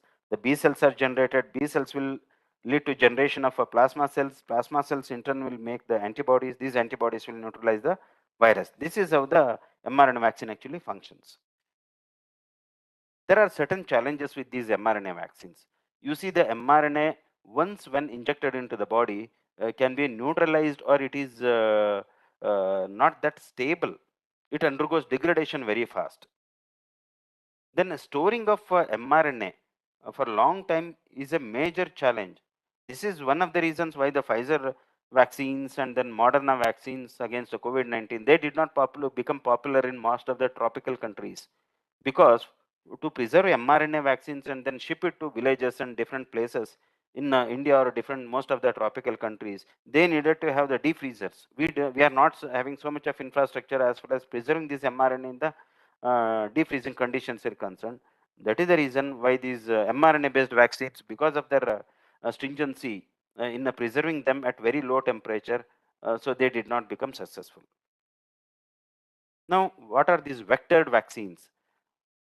Viral vectors, viruses, the genome of the virus itself is actually used as a vector. Instead of a plasmid, you can use the genome of a virus itself as a vector. Then you can clone the gene of your interest, which when undergoes transcription translation will make the antigen or the protein. So likewise, you have heard of this Covishield vaccine, isn't it? COVID-19, Covishield, which is again prepared by this Serum Institute of India in Pune. They have used adenoviruses as the vectors. What they have done, they have cloned the spike protein expressing gene into these adenoviruses, and then they have used that as a source of vaccine. And this is where the vector vaccines are actually playing a major role. This is just the illustration how exactly the vector vaccines actually function. You see, this is again yet another plasmid, and you can clone the DNA coding for antigen from the pathogen. Okay, then in this picture you can see here it is cut in the plasmid. This DNA encoding antigen from the pathogen is introduced. Then you take the tissue culture monolayer cells. You super infect with both recombinant plasmid, which is containing the gene from the pathogen, which is going to code the protein to confer protection against this pathogen, along with the vaccinia virus. The cells are infected with both recombinant plasmid containing the gene of your interest as well as the vaccinia virus. Now there is homologous recombination. Now what happens is this vaccinia virus, which is again a pox virus, this is not harmful, this is not pathogenic, or this is not virulent. Once the tissue culture cells are infected by these vaccinia viruses, same time this is infected, this is transfected by recombinant plasmids, then what happens? Here you see this is the genome of vaccinia virus. Here this is the recombinant vaccinia vectored vaccine. You see the difference between this and this. This is actually having the gene of your interest, the red colored, which is actually picked up from this recombinant plasmid. So once both these recombinant plasmid and vaccinia virus, they infect the same cell culture system, then because of homologous recombination between these two, this red gene from pathogen will jump into the genome of the vaccinia virus, and then the vaccinia virus can be used as a source of vaccine. It can be used to inject. This is what precisely was done as far as the development of Covishield vaccine against COVID-19 is concerned. Yeah, this is about the RNA viruses. The same strategy is applicable. RNA virus, then you can purify the RNA. Using the RNA, you can make the complementary DNA and then infect the cell with this complementary DNA as well as the pox virus. Pox virus undergoes genetic homologous recombination, and then the pox viral genome will pick this cDNA of this particular virus, maybe a rabies virus. Then the viral antigens are expressed, because this vaccinia virus, it is used as a source of vaccine. Then it will undergo the recombinant DNA present in the vaccinia virus will undergo transcription translation, leading to expression of the protein of interest on the surface of the target cell. Then in turn this is going to trigger the immune response. This is how the RNA viral nucleic acid can be used to develop these viral vector vaccines. Now, what are the marker vaccines? This is very, very important.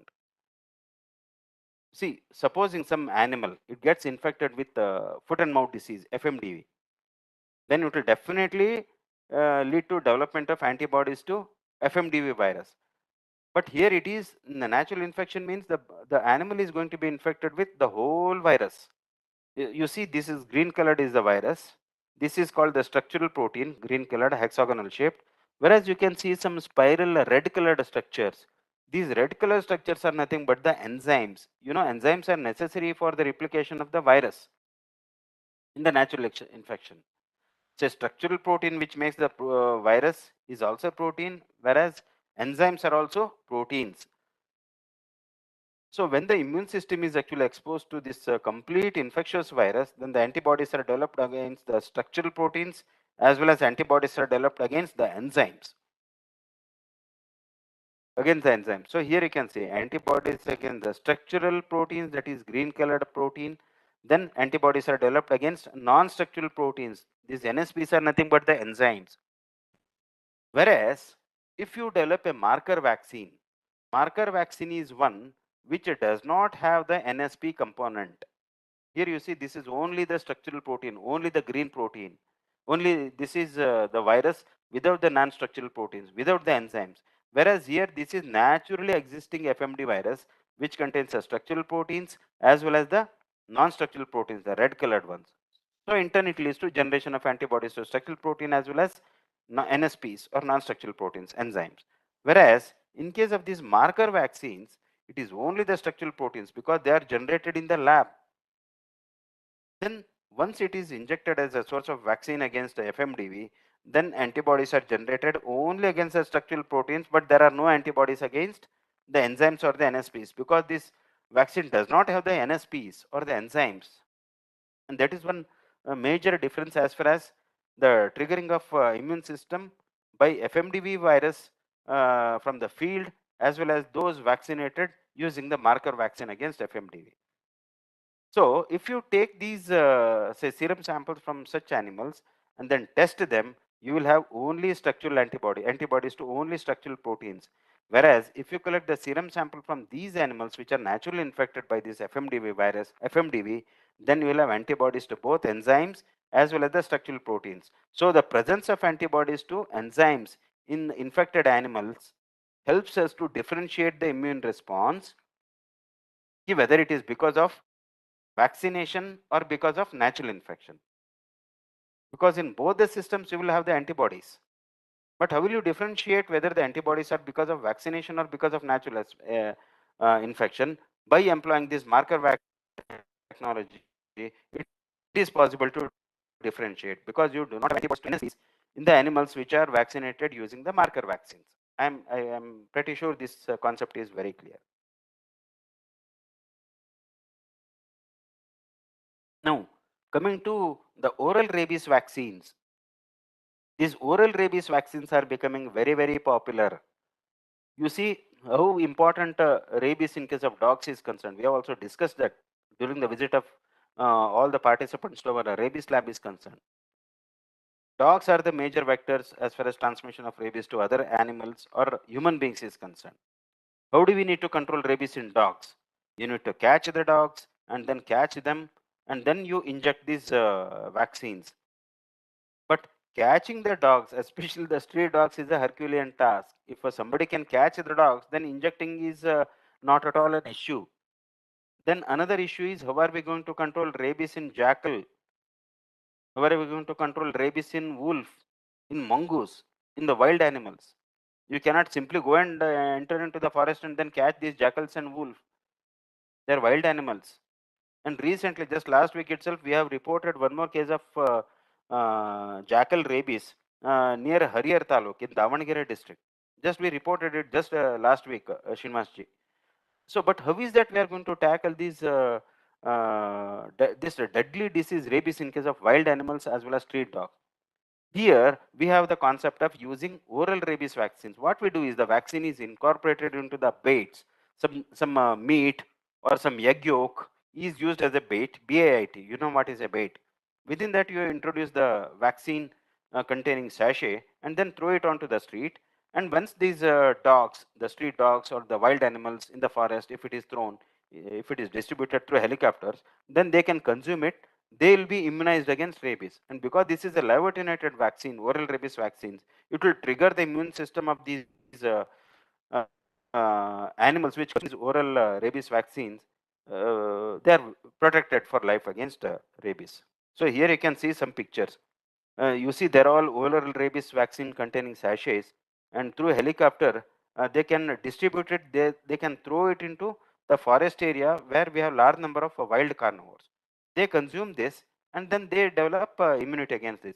And this is what we would like to introduce to control rabies in the street dogs, even in India. In fact, I have been very closely monitoring this particular situation, wherein we have actually convinced the government of India to permit us to import this oral rabies vaccine from different countries, because as of now we are not using oral rabies vaccine in India, and soon we are going to have this oral rabies vaccine introduced in India, so also in Bangalore, and then we are going to use this oral rabies vaccine for control of rabies in street dogs.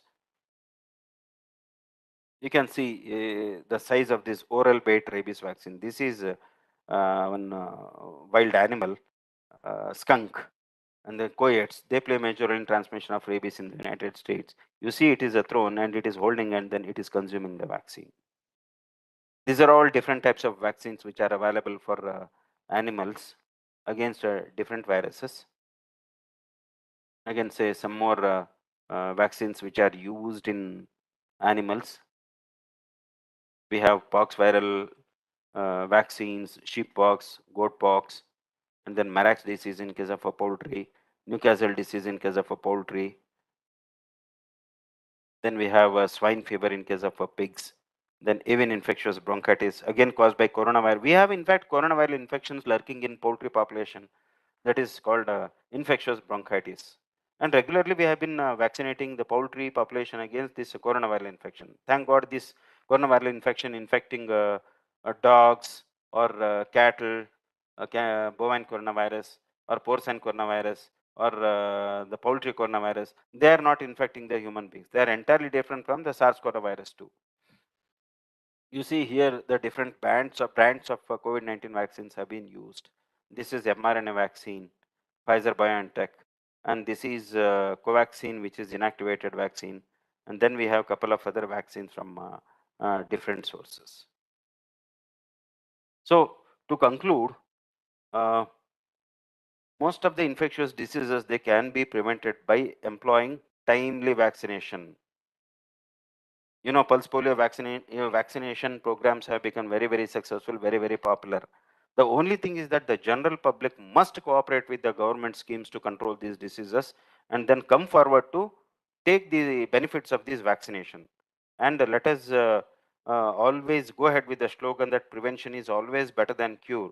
So let us promote the effective vaccination strategy so that people need not have to really suffer from some of these deadly disease and then think of going for antibiotics or the antivirals, which at times may not work. So keeping this in view, we go with the strategy of prevention is always better than cure. So with that, I just close this talk. I will be happy to invite some questions. Thank you, KSTA. Thank you all the participants for being there with me. And thanks to Professor Ayappan sir, Dr. Ramesh sir, Dr. Mr. Srinivas sir, and then Mr. Anthony, and then all the members of the KSTA family. Thank you. Elrigu namaskara. Thank you so much, sir, for your very much interesting lecture. Are there any questions from the participants?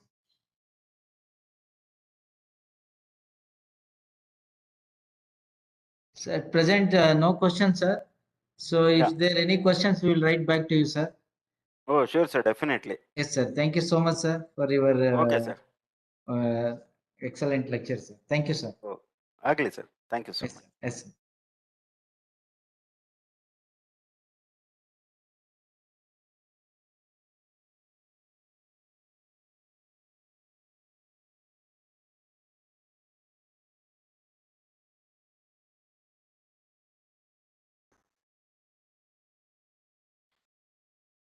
Now we have Professor Acharya, sir, talks, sir.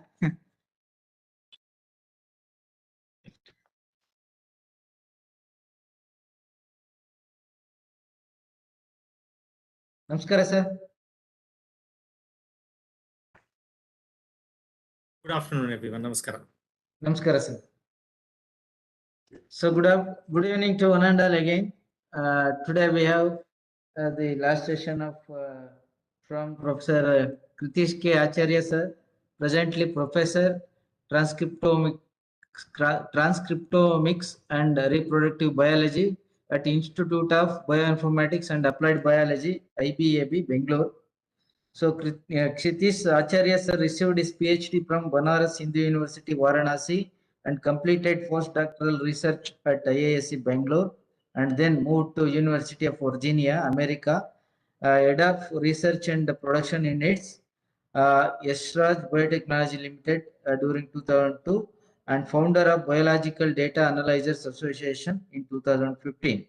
At IBAB, since early 2003, Servas has been trying to get new insights into the mechanisms of regulation of gene expressions in different systems under disease and normal conditions.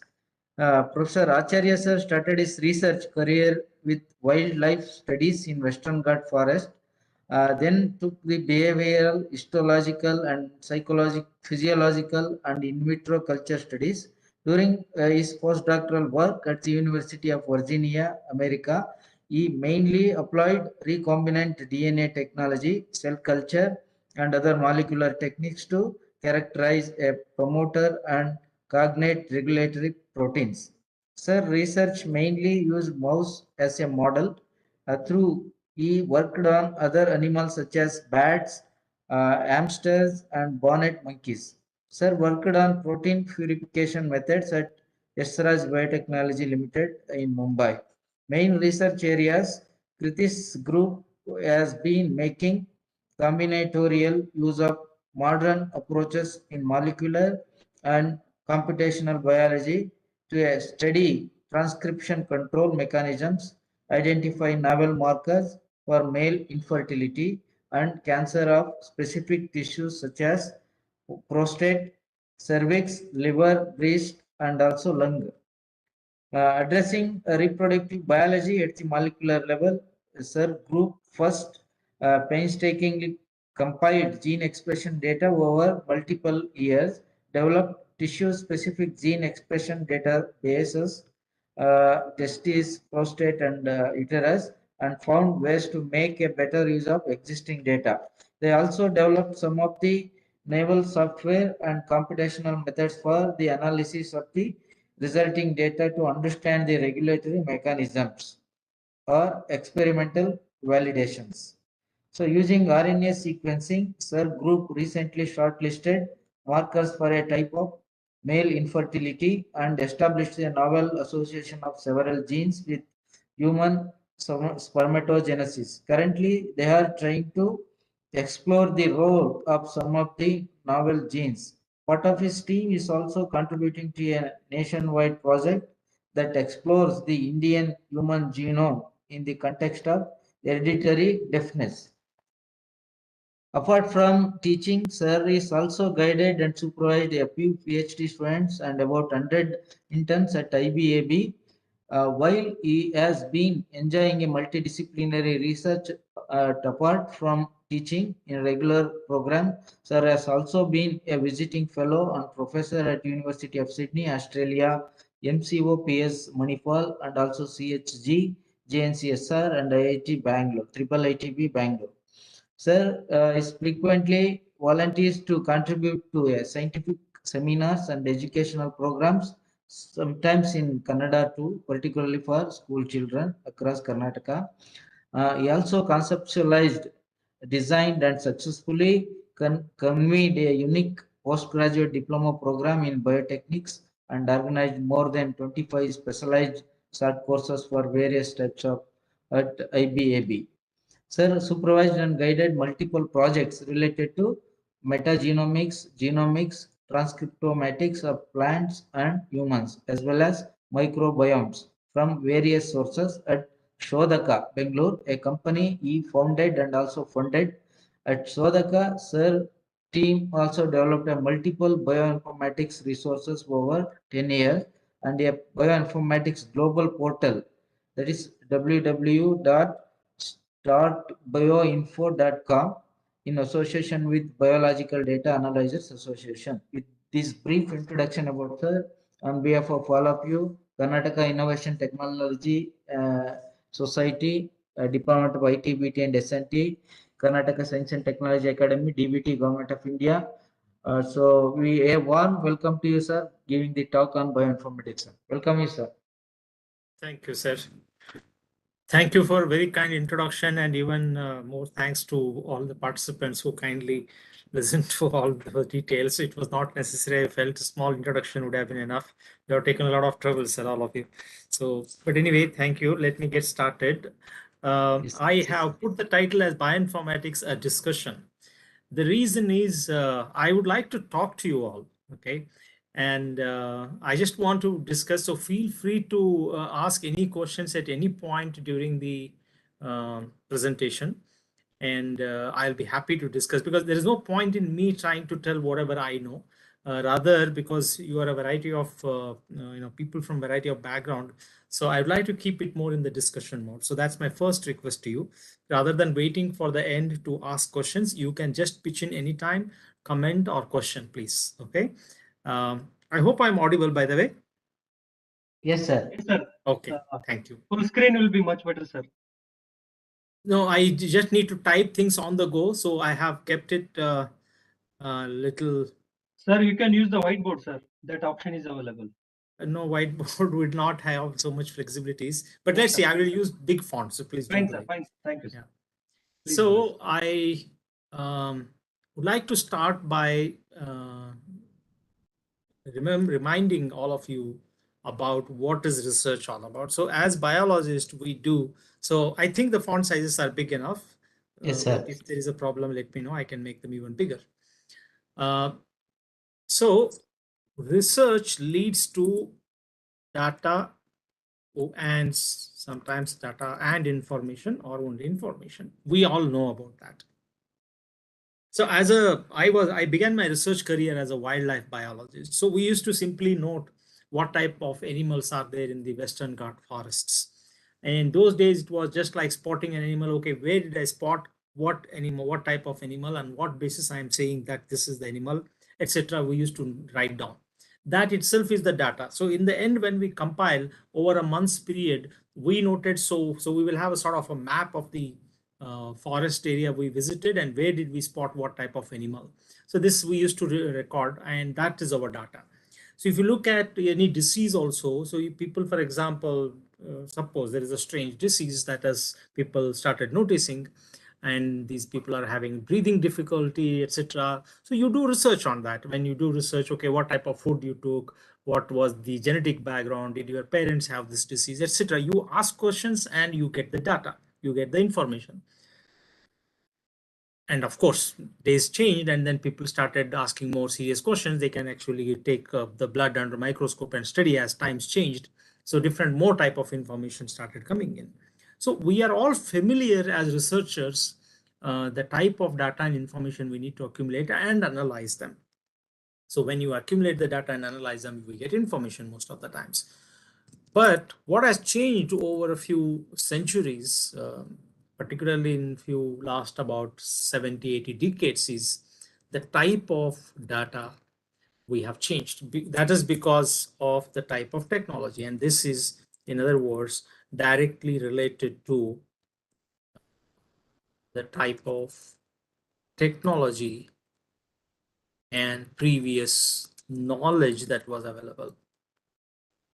Okay. So these things made a difference.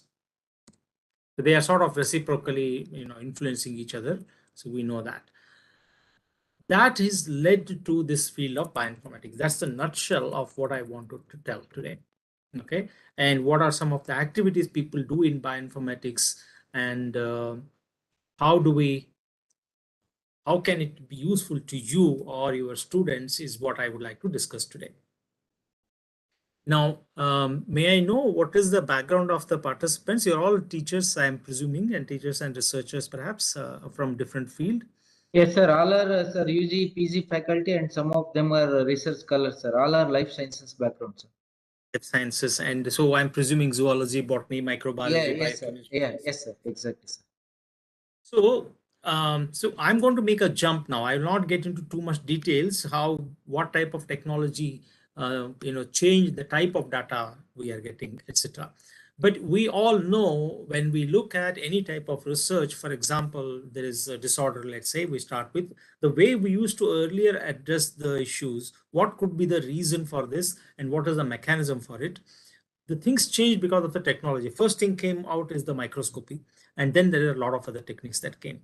So today we know everything that happens inside our body is basically coming from the activities inside the cells. So that's why there is a reason why we define cell as the fundamental unit of life, because there is nothing living without a cell. And there is no, even if you look at multicellular organisms, all the cells that we have started from a single cell, but eventually every tissue has so many cells, they do different functions, etc. We know that.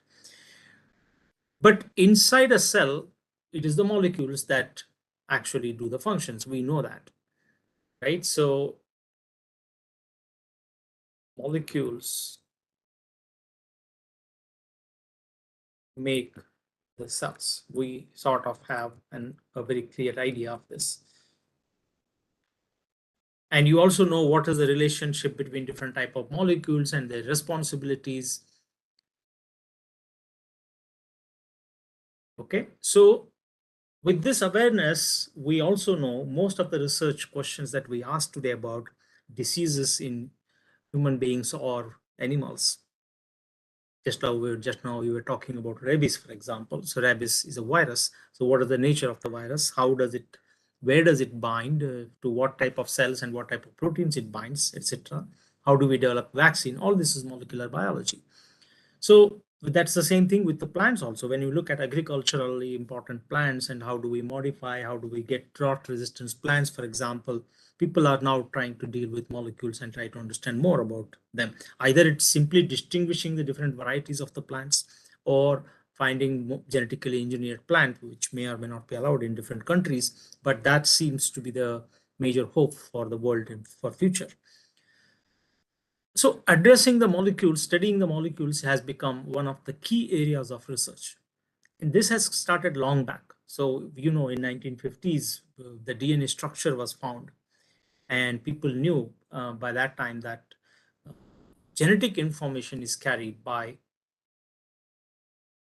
the DNA, which means the nucleic nitrogenous bases.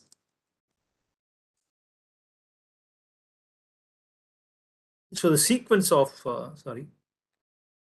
so the sequence of nucleotides, if I may just write randomly some sequence here, so this is how the DNA, if I write one single strand of the nucleotide, so maybe it will go like this.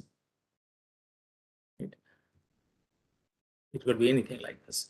So the sequence is what is most useful for the cell, because that's the genetic hereditary information, and that is converted to the sequence in the RNA molecule, and that in turn is used to produce the sequence of amino acids in the proteins, and proteins automatically take a function and they perform the particular, they take a particular shape and they perform a specific function automatically.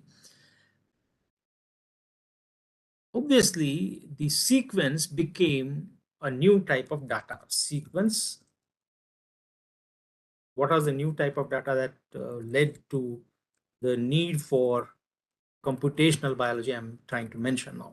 Sequence, then structure, then interactions. Okay, interactions among the molecules.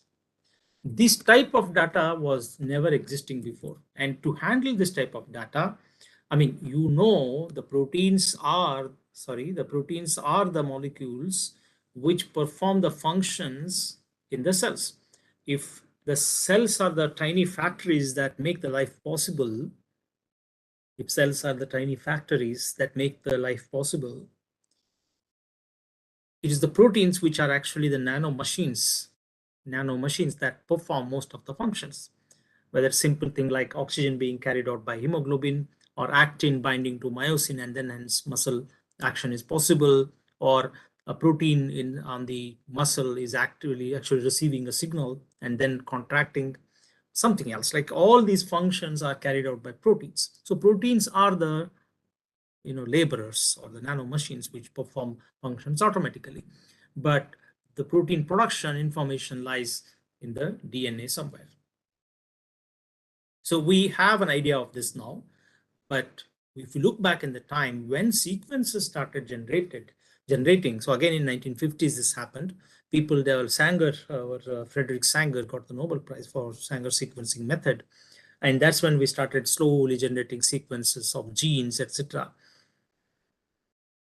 And that type of data was too difficult to handle. Now, if I just take this sequence itself, let me duplicate this slide, and let me ask you a question. A small test, let's say. I will say, find a sequence such as GT in the sequence. Will you be able to find it? It will take some time, but you will be able to find, I guess, right? Find GCAAGT in the entire sequence. So you will start looking for the sequence somewhere here. Is it there, etc., etc., and then you will find out, okay, it's here.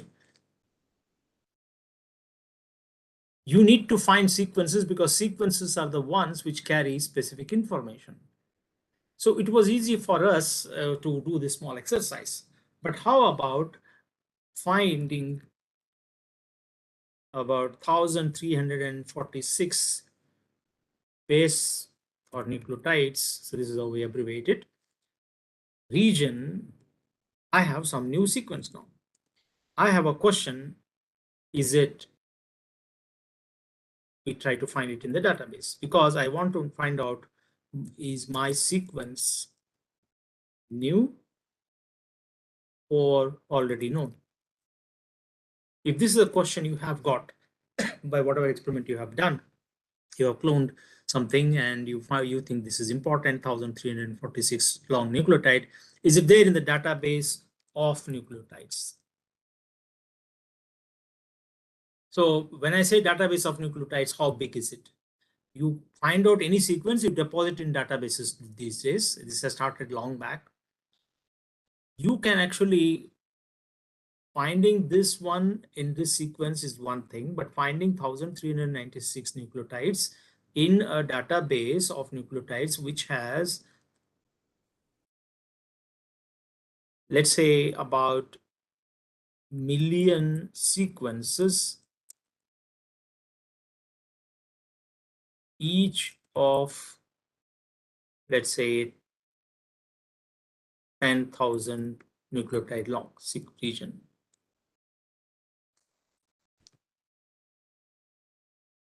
So 1 million into 10,000. Now, if I have to find out if this is already known or not, how much time it will take. So this is the type of challenge people faced. Obviously, you cannot do with this type of analysis and detection of sequences, etc., without computational help. That's where computational biology crept in, and that's what led to bioinformatics as a field to emerge. Okay, so if I can just shift gears, I hope you will be able to see my other slides also. So do you see my other slide now, or you're seeing the old one only? I shifted my slides. Yes, sir. We are new slide, sir. Thank you very much. So this is an actual sequence from a database. There is a particular structure to it. Okay, so this is the protein sequence I'm showing you.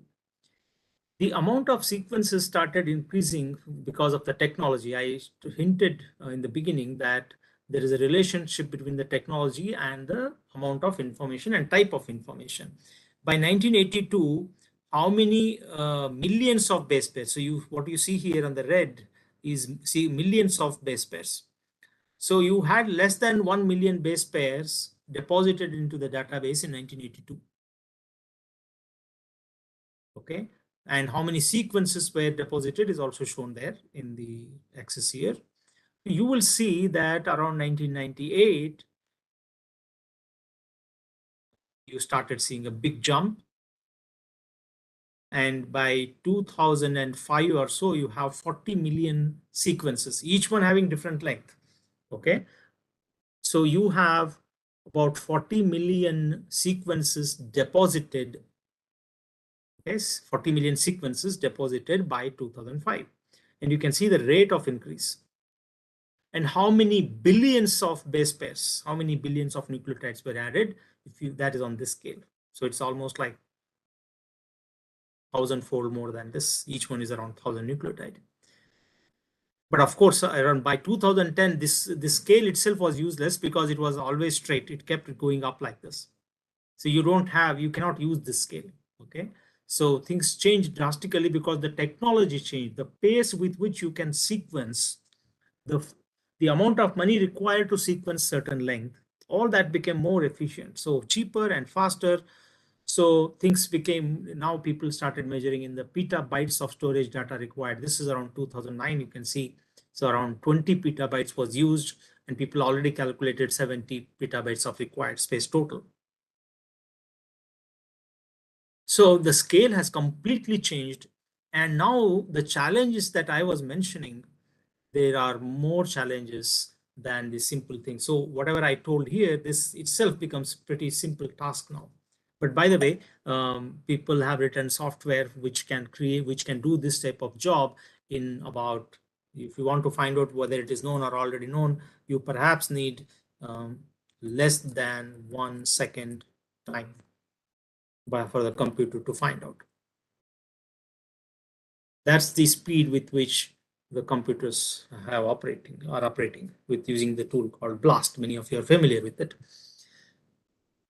But the challenges are increasing because in terms of what is the speed with which you should analyze the data, because there is so much more data on one hand. On the other hand, new types of questions are being asked. Okay, so this is what computational biology is about. So to store the data of huge quantity is one thing, like I was mentioning here. So they started working around this area, this time only. They started developing databases to store the data very carefully, systematically. On the other hand, they developed software to analyze this type of data on large scale. So this is one type of information and data management people in bioinformatics do. So it became a specialized field as bioinformatics around 2000. It actually started as a big field as bioinformatics as a major domain. So there were courses starting on it. There were PhD programs starting on it. There were departments in universities starting with bioinformatics, etc. All that started. More importantly, today we are in a time zone where no biology seems to be effective without bioinformatics. You don't have to do bioinformatics yourself, but you may have to collaborate with somebody to deal with biological information. That's the stage we are in. So I was telling what other types of information we deal with. I mentioned that the structure of molecules is also critical. So there are a lot of different type of structures we deal with. Don't know if I have any snapshots of the structures of molecules. I did not keep. I'm sorry, but yeah, you are, I'm sure you're familiar with protein structures of various types. And those structures are critical in analysis of the functions, because every protein, finally does its own job because of its function, and people are interested in structural studies. This is a small schematic representation of the growth of structures over time. The number of X-ray based structural studies, NMR experiment-based structural studies, electron microscopy-based structural studies, which is coming recently. This is getting more popular nowadays. So people have been, this is all still old data, 2016, 17, I'm talking about. The scale is still increasing. Particularly the electron microscopy-based structural studies are increasing nowadays much more. So because structure is so important for the protein function analysis, people have been studying structure also, and analyzing that information is even more peculiar. So when I look at structure of protein, what is the bioinformatics there? Let's take a peek into it. I try to give you an example of what we do in sequence analysis, right? So I gave you an example, like I have a sequence like this, you find the sequence. This is a very simple example I'm giving. There can be a lot more. For example, take the lot of entire chromosomal sequence and find out where are genes, where are regulatory regions, etc., etc. So there are a lot of questions people ask in bioinformatics. I am just giving one small example of sequence analysis. So sequence analysis itself is a huge area. So I'm trying to give you examples of the types of activities already. I hope you get that point. Okay, so types of activities in bioinformatics. So I was telling you what types of data that led to in generation of this field bioinformatics. I'm already telling you corresponding areas of activities. Sequence analysis is one thing. I told you a glimpse of that, to how people do it. Structural analysis, okay, computational structural biology you call.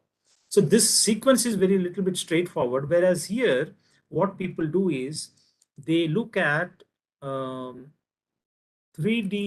location of each atom in each amino acid. So in the three-dimensional space, where are the atoms located? So which basically leads to the relative distance and influence across amino acids, where there is more space, etc., etc. Obviously, this has a lot of implication in identifying the function, mechanism of the function, etc. Okay, so structure function relationship, we call it, right? It will help us understand the mechanism of the function of the protein. But then it also has other implications such as drug studies, drug discovery. Because if you know the structure of molecule, you can identify small molecules that go and bind at a particular protein and modify its function, and that leads to drug discovery. That's how most of the drugs are being discovered. They go and bind to protein at a specific point, specific pocket, and they bind so strongly that it prevents its main function. For example, if there is penicillin, for example, is a good example. It goes and binds to the ribosomal complex, and ribosome is not functional, hence the bacteria dies. So that's the type of mechanism. So like this, most of the drugs out there are basically, of course, the people may not study the structure of molecules first and then do it bioinformatically. Earlier, they were doing indirectly. Now you can first analyze in computer what are the possible structure function relationships, or what are the possible molecules, small molecules, which go and bind to specific protein of your interest, and then you shortlist some molecules and then take them for final drug discovery studies in laboratory, or then eventually in mice or other animal models, and then clinical trials. That's how it goes. So sequence analysis is one example of what people do. I try to give you some examples here, right, of activities. Let me give you some more examples. Finding a specific sequence of interest. It could be gene, it could be regulatory region, etc., or comparing sequences, predicting where are genes, etc. There are a lot of things people do. Some examples of them. Similarly, the structural analysis also is the intense area where, so the type of expertise required and all, if you are interested, I can tell. But these are the types of activities they do. Then comes interactions, I told. So what molecules interact with what other molecules? People perform experiments first. Here in structural analysis, obviously people have performed X-ray and other type of studies. Here, sequence analysis like Sanger sequencing and also experiments generate new type of data. But to analyze that data, you need computational help. That's what we're talking about. Similarly, interactions are also identified by certain experiments, and eventually you have to perform different type of analysis. In fact, there is a very advanced field called systems biology that is emerging in the recent decades, where people try to basically mathematically they model mathematical modeling of all biochemical reactions that happen in a cell or a tissue. Very complex type of work. but people have tried to do. So if this is successful, you don't have to do an experiment. You just have to say, okay, I mutate this particular gene, so this protein is not there. What happens to some other protein somewhere else in the cell? Because somehow they are connected indirectly, right? If you look at any cell, there is a lot of crosstalk between different biochemical reactions. So just to show you an example, so if I have got, so this is one small pathway of connections that are happening. So you have gene expression regulation of various genes, but there are transcription factors which regulate them, but each transcription factor has connections to some other receptor here. So there are different ways different transcription factors can be regulating the expression of genes. The cell division is controlled or suppressed or activated. So this type of multiple reactions are there. Similarly, you also have regular biochemical reactions that people put in this type of a schematic representation. So please ignore the left side. But this is basically each point is one biochemical reaction. And then each line represents one pathway, this being the Krebs cycle here at the center. Everything is connected. So if I mutate one particular enzyme that is taking role in this particular part here, what will happen to something here? You can predict using computers today. Particularly in E. coli, people have done it very successfully in bacterial cells. In mammalian cells, it's very difficult, but people have been trying. So this is how different type of biochemical information has been generated, and that has led to the need for computer science. And eventually, computer scientists themselves are doing research nowadays to produce more information, just like I mentioned in the case of systems biology. Or when you don't know the structure of something, people can predict the structure also. Or if you don't know where is the gene, you can predict the gene. People do research now in bioinformatics using computational help and using the existing data to generate more data. So these are all some of the examples of activities in bioinformatics. Let me pause here and take questions. I just want to know if I'm just talking to a computer or am I making some sense to all of you. Are there any questions? Please feel free to ask.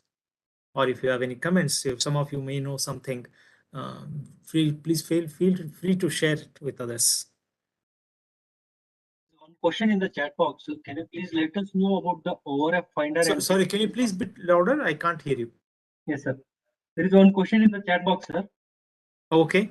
Can you please let us know about ORF finder and 6-frame translation, sir, as of now? ORF binder and 6-frame translation. okay. So, so what is ORF? Let's first find out. Okay. So ORF is basically if I have a sequence, given sequence, something like this, we know that each sequence, if at all there is a polymerase acting, it will read one nucleotide at a time. But if there is a ribosome, which is reading mRNA, then it reads, of course, mRNA has U in case of, in place of T, we know that, but let's consider this one now. You have 3 nucleotides read at a time. So the reading frame could be, okay, let me do one thing. Let me first of all copy paste this. Suppose the same sequence, I put it in so many different ways.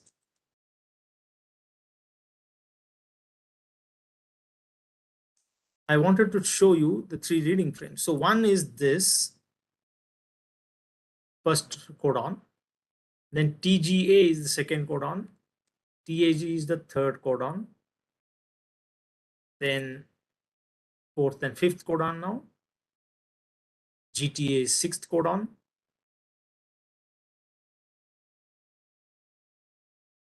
I hope this is the question that is being asked, but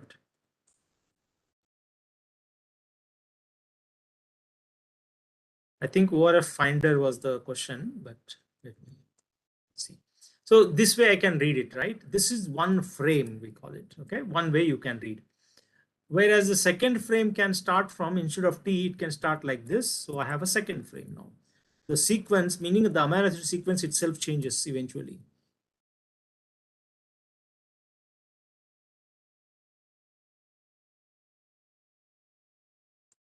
So this is how I can read it in the second frame. So this is the first reading frame. Then I have the same sequence, but second reading frame I have used. Then there is a third reading frame.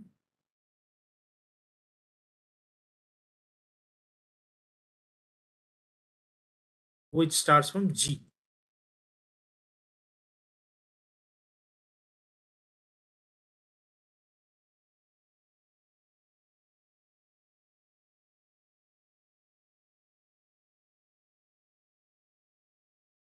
Right?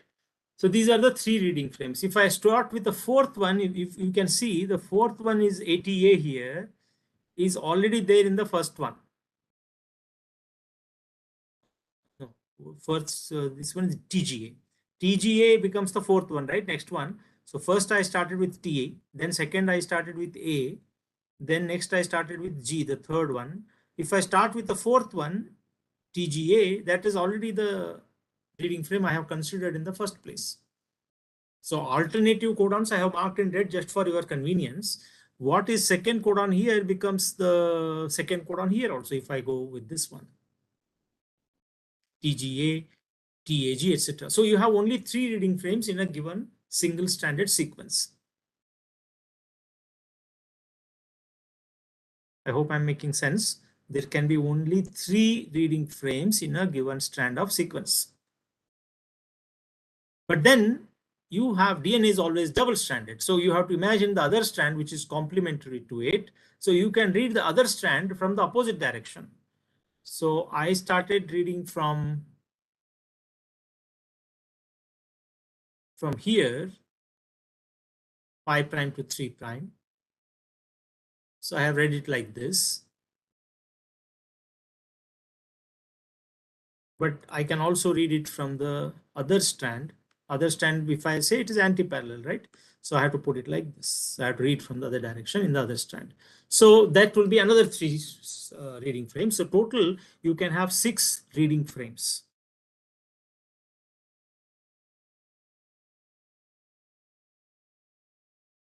So 6 reading frames possible in a given DNA. But open reading frame, what is the open reading frame is different. Open reading frame is basically the reading frame, whatever is starting with a start codon, which is ATG. So start codon to until stop codon. If I have a complete sequence set of nucleotides like this, that means codons, then that is referred to as a open reading frame. People write programs to find where is my open reading frame. Is there any open reading frame, etc. So do I have any ATG? In other words, they start looking. So you have an ATG here.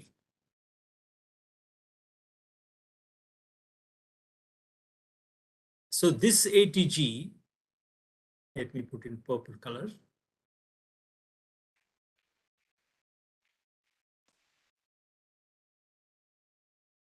Okay, so something like this. Sorry. So this ATG is a start codon. Now, can I have, suppose there is a stop codon immediately here, then it is not even an open reading frame. But after a few nucleotides, if it is there, maybe that is a meaningful open reading frame. So that's how people decide, and they try to identify open reading frames when they look at, so people write programs, there are software available to find open reading frames like that. And that's what we call open reading, ORF readers or ORF finders. Okay. So it's something which you can mechanically do now. If we write software using any programming language, it can do the same job of finding open reading frames very easily. But please remember, in one sequence, so if I have got, let's say, finding ORFs in a given sequence, what is the task here? So you have to find all possible reading frames first. Sorry, in any sequence. So that are total 6 reading frames are possible. In all 6 reading frames, you have to find out what is the open reading frame, meaning start codon to stop codon. Now that depends on the sequence also, the challenge. If it is only 100 nucleotides, it's easy. But if the total chromosome length, our chromosomes are actually 50 million, sorry. So each chromosome is actually 50 to 250 million nucleotides, million base pairs. So that is the length of our chromosome. So if I take one chromosome and ask, try to find what are the possible open reading frames, I will go crazy, right? Program can do it in seconds. That's the beauty of open reading frames, because open reading frames are possible genes. That's the idea. So when we talk about gene prediction, people use this concept of finding ORFs first. But then this works only in E. coli, in bacteria, in prokaryotes, because open reading frames are not detectable in our genome, in our DNA. In our DNA, we have huge amount of DNA itself, nucleotides, 6 billion nucleotides we got.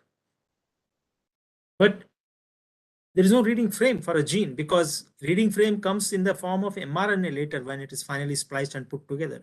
There are introns in between. We may not get a reading frame. Okay? But in bacteria, that is still a good exercise to find open reading frames. I hope I made sense. Are there any other questions?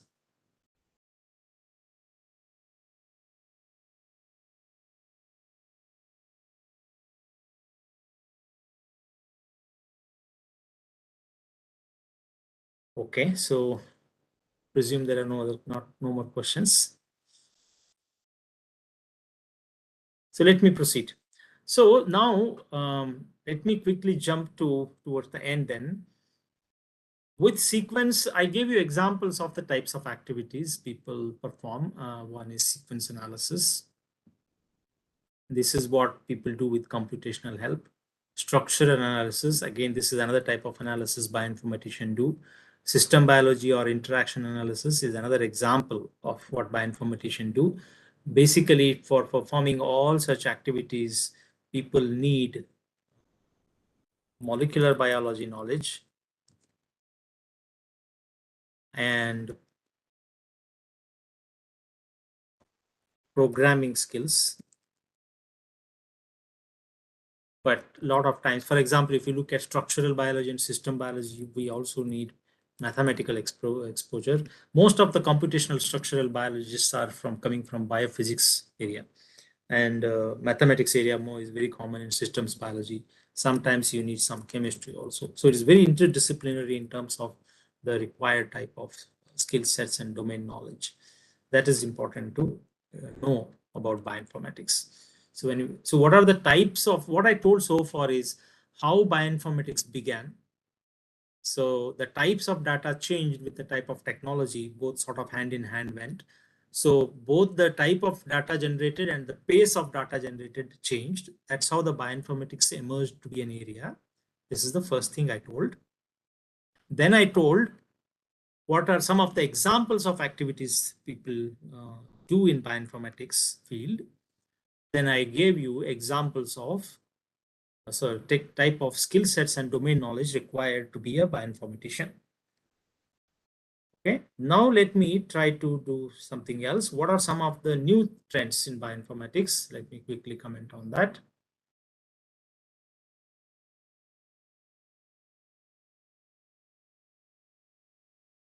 So since people were dealing with genes and things like that earlier, but in around 2001, the Human Genome Project was completed, Human Genome Project. So that means the entire human genome was sequenced for the first time. And around this time, biotechnology and bioinformatics became very big.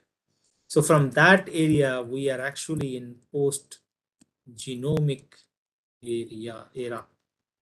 So post-genomic era we are in, because it's a totally new volume of data. So people were talking about finding and reporting a new gene sequence earlier, but now people are talking about reporting.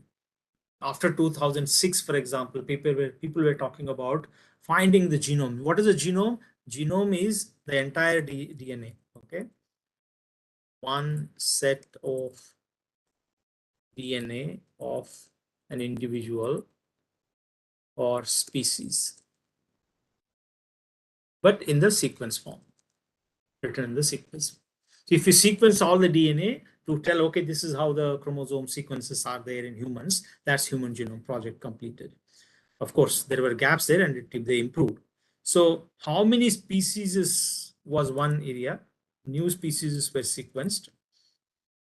That means new species genomes were established. And then now more individuals are being sequenced in case of humans.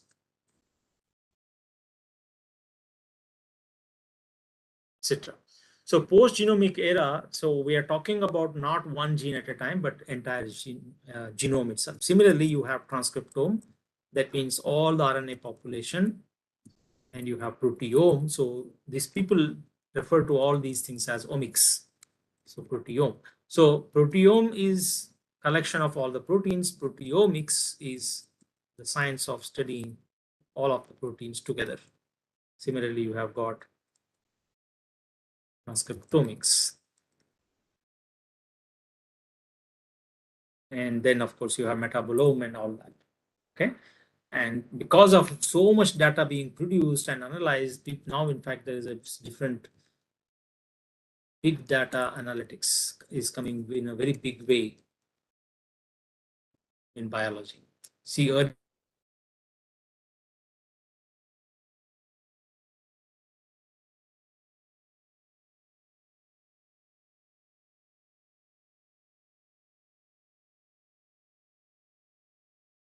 objects and their movement and things like that. But of late, about a decade back and all, biology started taking over because there was so much information, data pouring in because of the technology. So that's where we stand as of now. Okay. So these are the new trends that are happening, including systems biology. This one, this will continue to flourish and change. But today, apart from all these things, there is one area of bioinformatics that is required for all of us, which is very, very important in our to be put in zoology, botany, agriculture, any field in biology you consider. We need to have what we call user and bioinformatics. Okay, user or end user bioinformatics, some people call it. Both are same. Bioinformatics, meaning we don't have to write programs. So I told you activities somewhere here, right? So the other activity people do is create databases and software. That's another example of activity people do.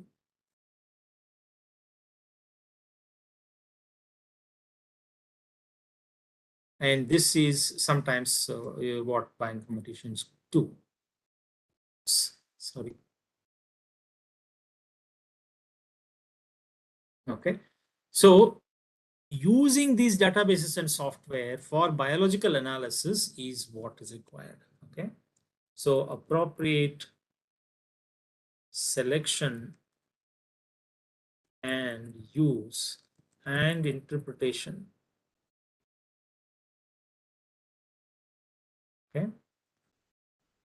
So and use of bioinformatic databases and tools and the interpretation of results. This is the most important area which every one of us should know. I think today, irrespective of our domain, if tomorrow, whether it is in industry or in research, in academic research, any of our students must know, apart from their domain knowledge, they should know molecular biology experiments, number one. Number two is this. They should know how to use. For example, there is a gene of interest. Where do I know what is already known about the gene? There is so much known about the gene. I can't do that by only reading research paper. There are databases where you click, you find out the sequence. You click, you find out the chromosomal position. You click and find out if there is a genetic information already known. It is associated with some disease. It is involved in what pathways. It is involved. It is expressed in what tissues. It is expressed in what cell organelle, what type of cell, and in what cell organelle it is expressed, etc., etc., etc. It's all available in a click of button today. So that is minimal requirement these days. Okay, and then there is analysis of it. This is information from databases. Similarly, analysis. I got this sequence which is structurally though so much similar. Can a protein, can a particular drug go and bind it? There are tools available to do it. Okay.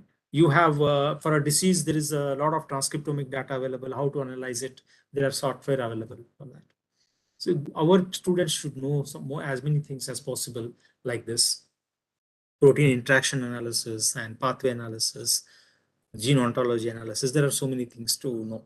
So our students need to know these things.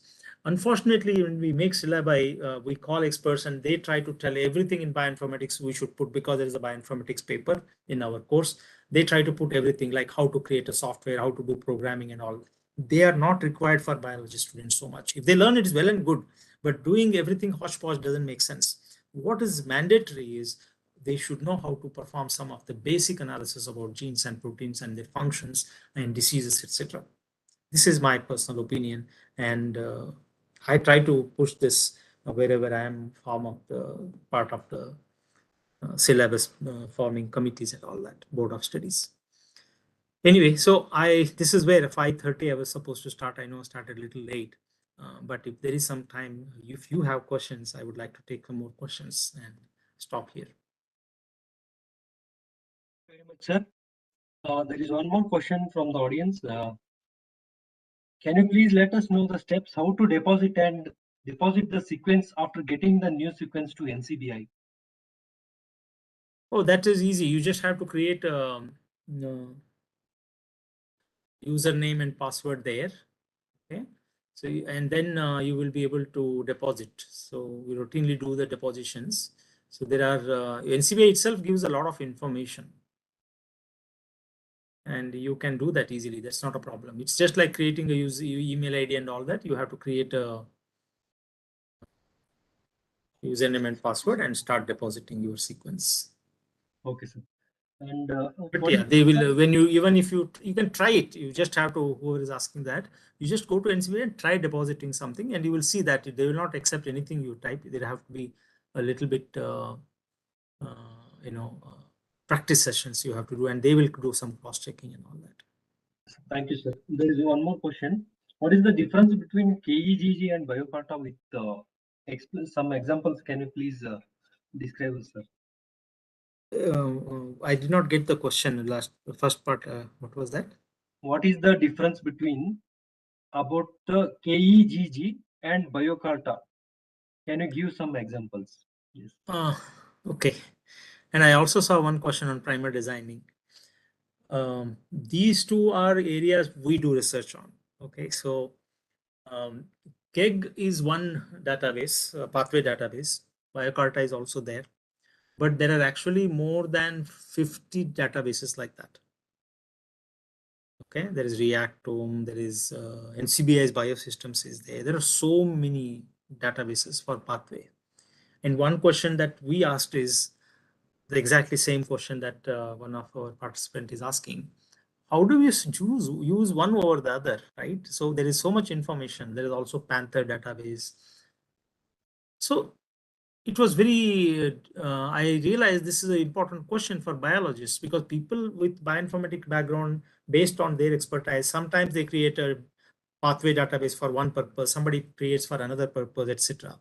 But how do we choose as biologists which database pathway? This exact question we also asked. And when we went into the literature, we found that some people have done comparative studies. We have done a lot of comparative studies. I won't be able to tell the complete result now, but that type of studies are very much required. And we have spent about 3 years in doing that, by the way, doing different type of exercises, comparing where do I lose information, where is the information authentic, etc., etc. So we have completed that study now to some extent. One large piece of study is remaining. In fact, we have done something similar to protein-protein interactions. That was even more difficult, because when you want to find out protein-protein interactions are available, for example, you have a protein of your interest, let's say CDK1. For CDK1, what are the other known interactions already? People have done the studies and they have put somewhere in information. Somebody has smartly taken them and put in the database. Now you can easily use, you are happy, but which database to use again? So we wanted to compare them systematically. We had earlier compared literature search tools. So we wanted to compare this also. But the problem was when we compiled first time every literature search tool, we had 35 search tools. Whereas protein interactions, we thought, and we compared them systematically. We put it in Nature Proceedings. When we wanted to compare protein-protein interactions, when we started, it was such a Herculean task. By the end of about 9 months or 8 months, we only listed all the two databases available, tools available. That was 375. And then we slowly shortlisted them, what is applicable for human, etc., and we did a thorough comparative analysis that is now being cited. Our paper is being cited in international community a lot. So something similar we are doing now for pathway databases. So there's no easy answer, but I can tell you KEGG and Reactome are the most commonly used ones. Okay, and there are certain your transcriptomic data, proteomic data, when you want to do automatic analysis using tools like David and things like that, there people use KEGG or Reactome, you will get two choices. But our finding is, my research team's finding is that you cannot use only one database. You have to use a combination of them. That's our reply, short answer actually. And we will publish that result soon. Just to talk about the same thing, I think there was a question on primers, and we have developed a primer designing software. So maybe I can type in the chat box the yes.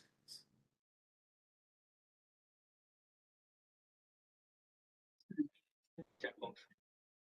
So I have not used WebEx so much. Yes. It was difficult for me to even. Well, anyway, it's called XX primer. Okay, EX primer. That's the name of the software we have developed, and we highly recommend you to use that one because that is produced in India and in Bengaluru by somebody whom you know. So please try to use that tool, and there are certain user instructions. A lot of primer designing software are there. So if you want to find out what are the most commonly used ones, in the past it was Primer 3. And but in the recent years it has been Primer Blast, which is there in the NCBI. But I will tell you, none of the published that primer designing software were experimentally tested.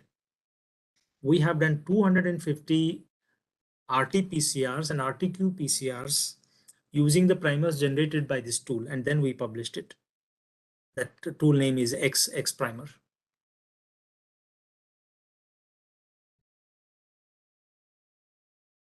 Okay, so did I miss any questions? No, sir. I have shared the link of that EX primer's website link, sir. Please check if it is correct or not. So you have shared, is it? Okay. Yes, sir. Thank you. If you Google in our website also, that paper you can get in IBB website also. If there was initially, long back in 2010 we published 2006 I think we published this X primer only in Bioinformatics journal. Now what we published recently is XX primer. So it is designed specifically for exon-exon junctions, but there is also option for designing normal primers and probes for different experiments.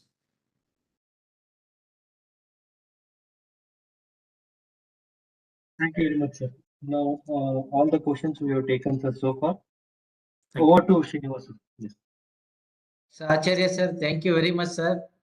You have accepted our invitation in very short time, and you are very well explained about this bioinformatics. That is very important subject for the biologist. So recently, this bioinformatics, data science, data analysis is very important.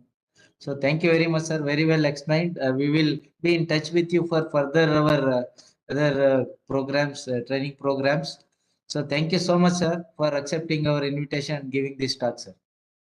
Thank you very much. Thank you very much. Thank you very much for the opportunity. Yes, I would like to thank the KST and all the organizers and the organizers here also, chairperson also, Dr. Srinivasu and everybody, and all the participants as well. Thank you very much again. Bye-bye. Thank you, sir. Thank you once again, sir.